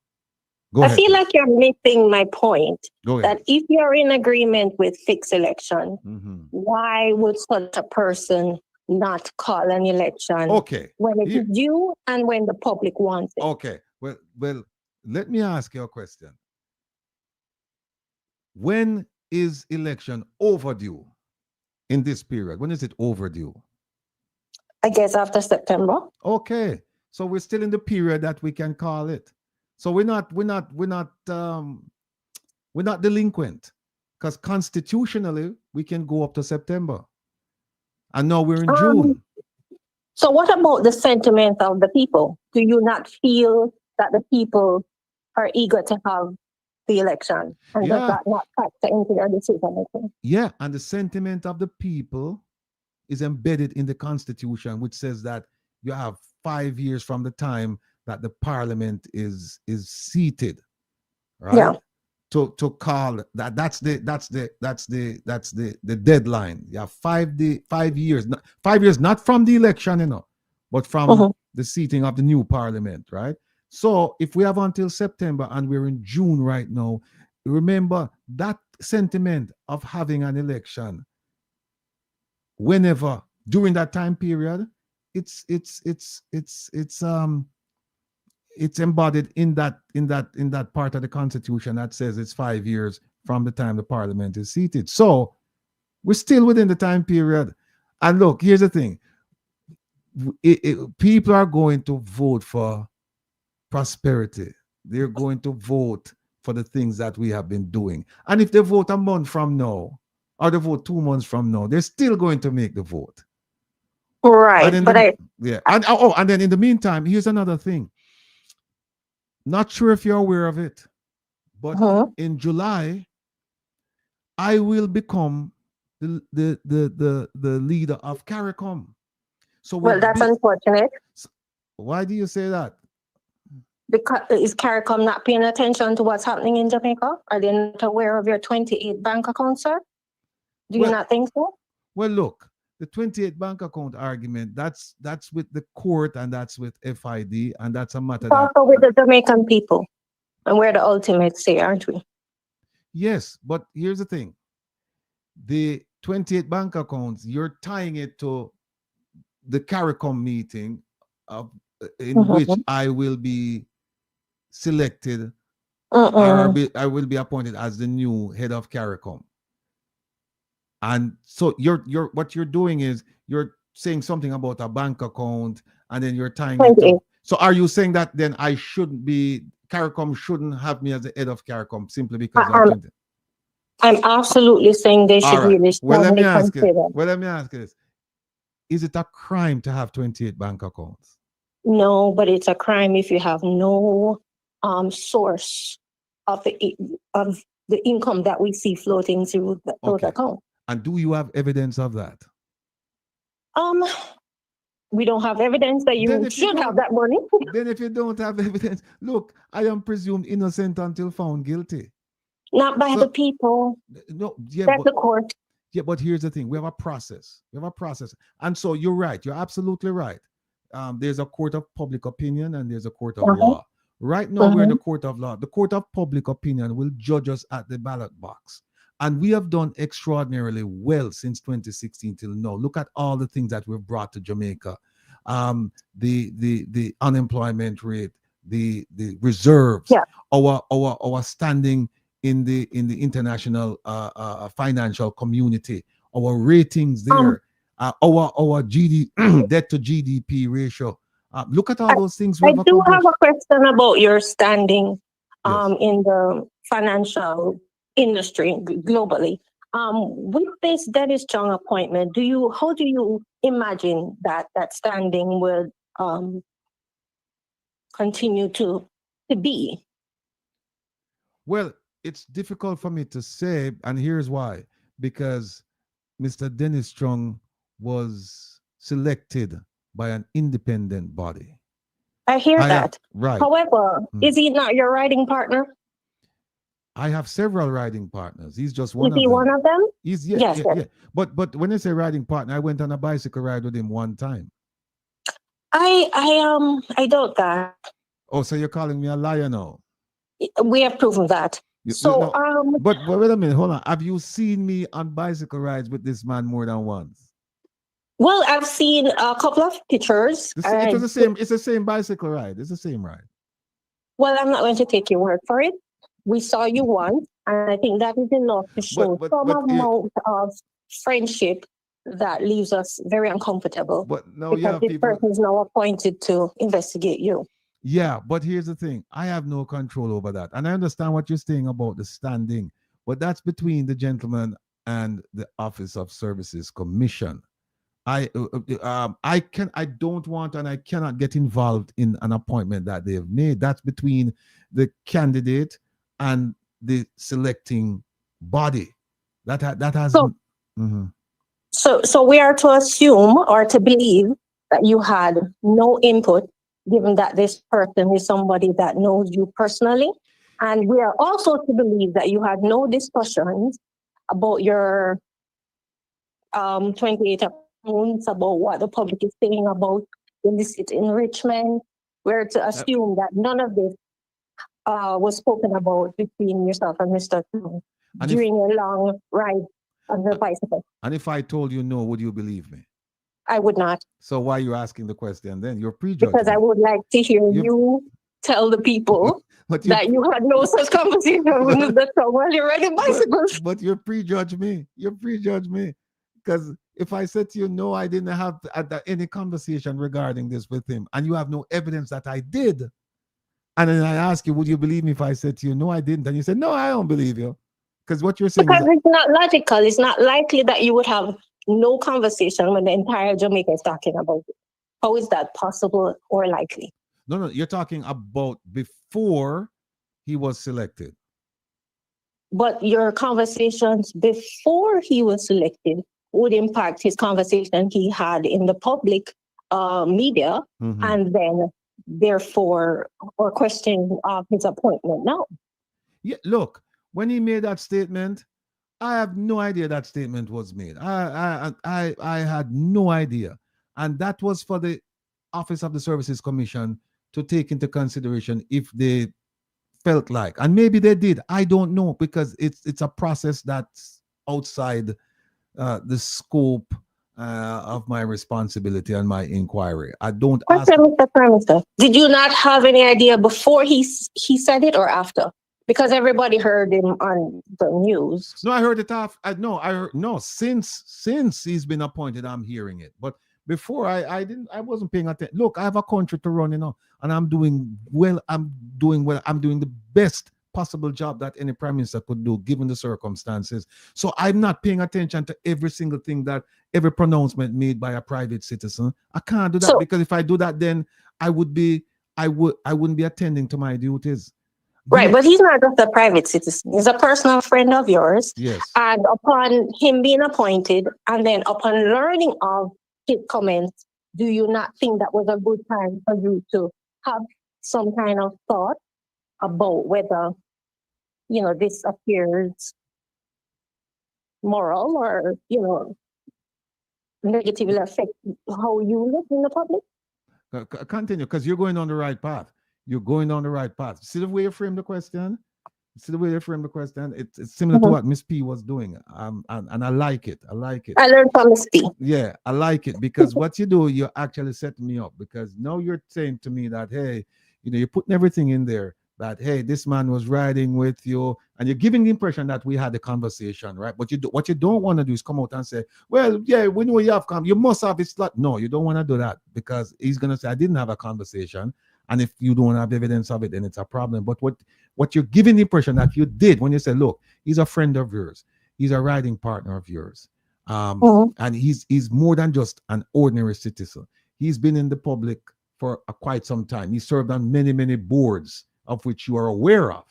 And so when you heard that this thing took place, what was your consideration at the time in terms of a moral decision to address this, regardless of where you're going to address it? Right? I like the way you set that up. I really do. I really do. Well, Mr. Prime Minister, call the election back. Okay, all right. Take care of yourself. Thanks. You too. Bye-bye. Right, bye-bye. Yes, people. Whoa, a lot of people still don't that started 162. People, listen, you need to go and make a donation to the One Jamaica Legal Defense Foundation for the Reconnection rally. Need to go there. I'm going to play it before we go.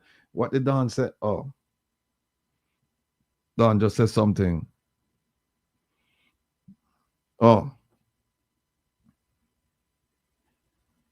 All right. You see what Don says? If you get a chance to talk to the Prime Minister,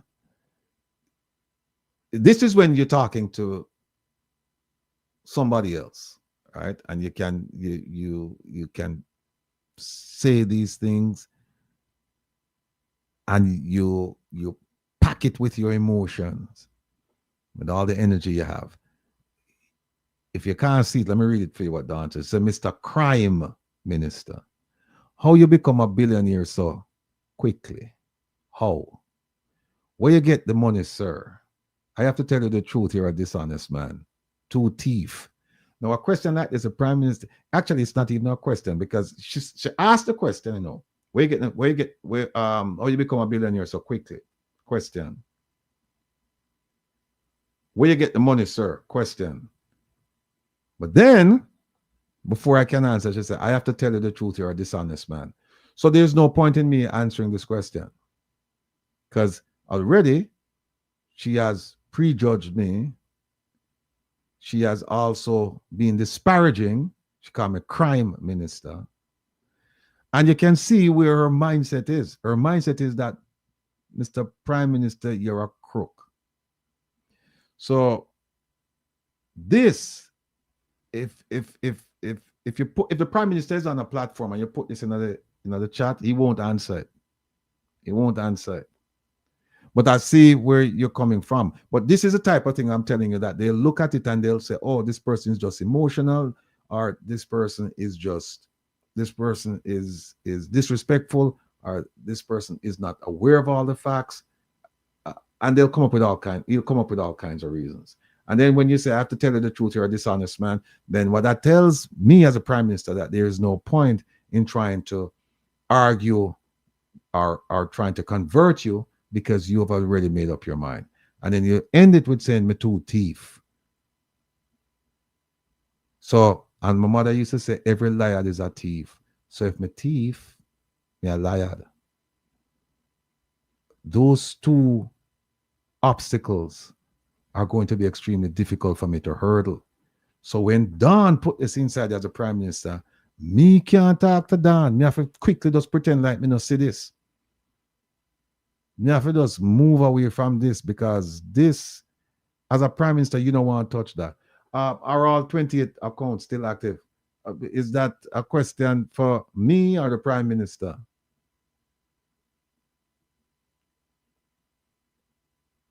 Oh, for the Prime Minister, are all 28 accounts? Look, the Integrity Commission, did they say I have 28 accounts? Did they say in the report that the Prime Minister have 28 accounts? Did they say that?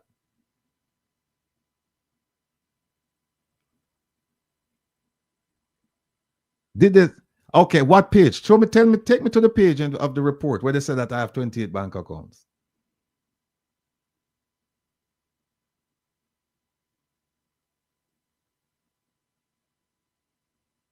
See, this is the part when I said to you, say it soon come. Put up the soon come part. See, this is what I'm saying to you. You have to be careful when you ask these questions. You have to make sure you have your facts, because I believe that they mentioned in there that it's 28 accounts. But you see, because what happened is that here's what I was planning to do. She said, are the 28 bank accounts still active? And they said, so I don't answer yes or no. I just say, did the Integrity Commission report so that I have 28 bank accounts? See, I didn't answer the question. Me no want to answer the question there. So I asked her, did they say I have 28 accounts? And she said, yes. And I said, what page? And said, no, Ilian thinks she's slick. No, Ilian, look at it. Look at Ilian. Ilian put no, page number 28 and look on Kenneth Campbell and say, yeah, page 45.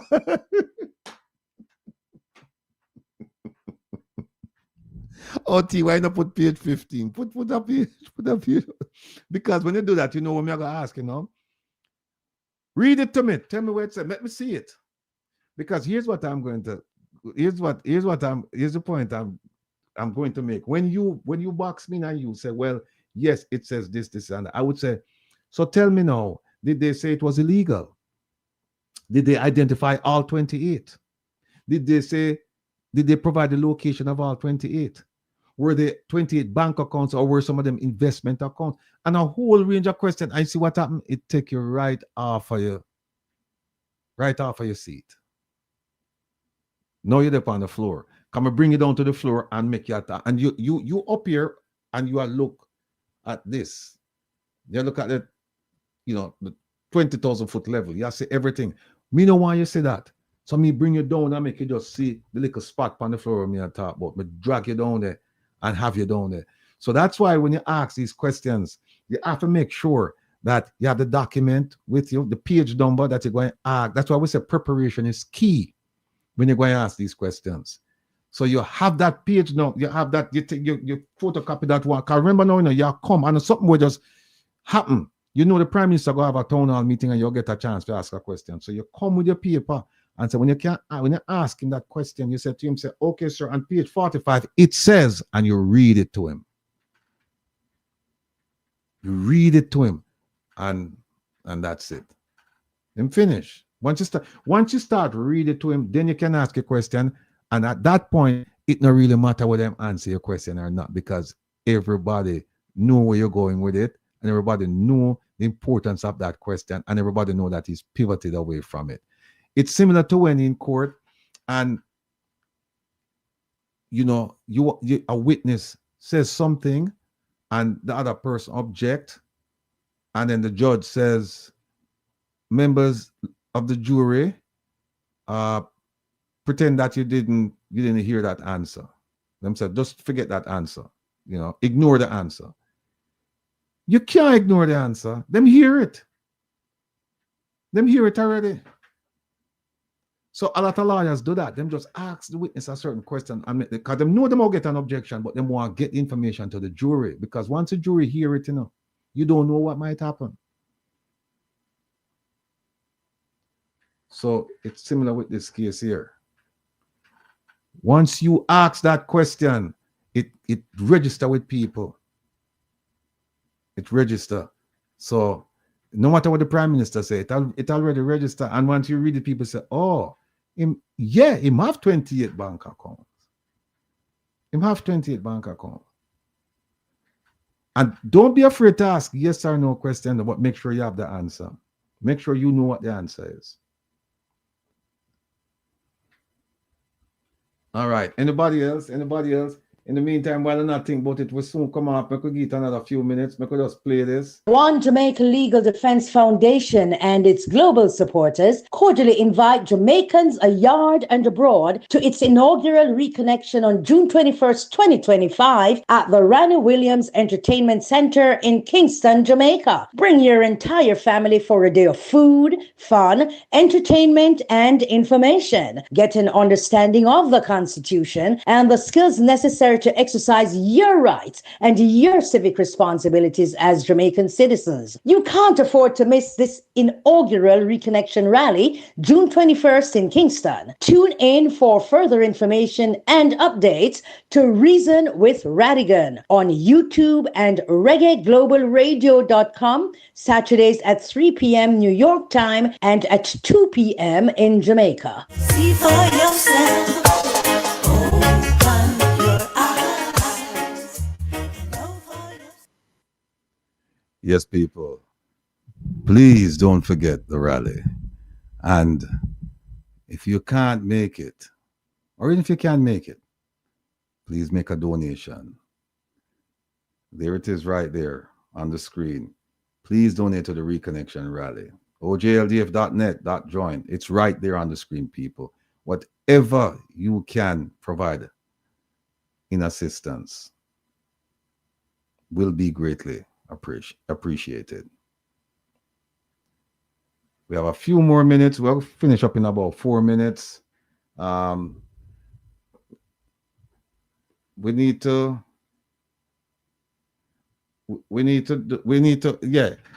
the election season now, and we need to do this more often. I like the interaction because the more you do this, the more you get a feel for it.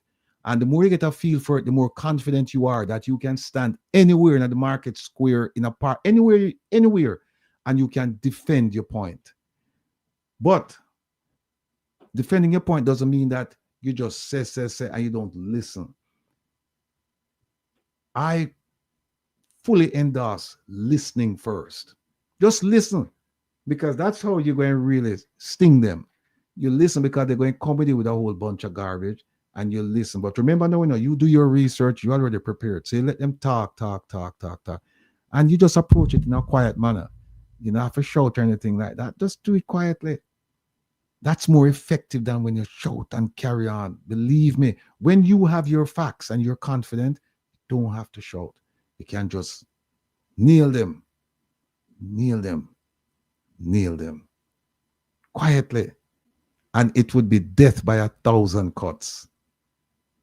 You just slice slightly. It's going to be painful for them.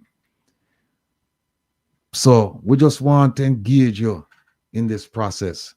And we can do it every Wednesday night. We can. And by the way, we don't have to be the prime minister now. We don't have to be the prime. We can pick any ministry. But pick the big ones. Because if you go to like a minor ministry, we don't really know much. We don't spend time with like Ministry of Social Security. Ask Ministry of Constitution, Legal and Constitutional Affairs, Ministry of National Security, Ministry of Education, Minister of Foreign Affairs and Foreign Trade, Office of the Prime Minister, Minister of Health, Ministry of Health. You do them 6 there, we'll go there. So you can pick a minister and just ask me, and we'll go through the thing, Very, very good exercise. Look, want to thank all of you for coming and staying. Want to thank all of you who called in. Miss P, Shirley, and the young lady from Florida, and the gentleman from a couple from Florida, I think from California, the gentleman who called about wearing white. The thing. I want to thank all of you for being a part of this experience. Lovely indeed. I learned a hell of a lot because now I have to sit here and think through the thing on my feet. How am I going to say this? And then at the same time, I have to anticipate whether it's going to be a question or a statement. And I want you to do the same thing. I want you to believe me. I have a ton of experience doing this, but I make mistakes too. And what I want for you is I want you to be better than me. And all it takes, practice, dedication, courage, confidence. You can do it. I did it. You can do it. Together, we're going to do this thing. So until we meet Saturday, take care of yourself. Be well. Don't forget, make the contribution to the thing because we have to help out the children of Jamaica. Peace and blessings. Big up on yourself.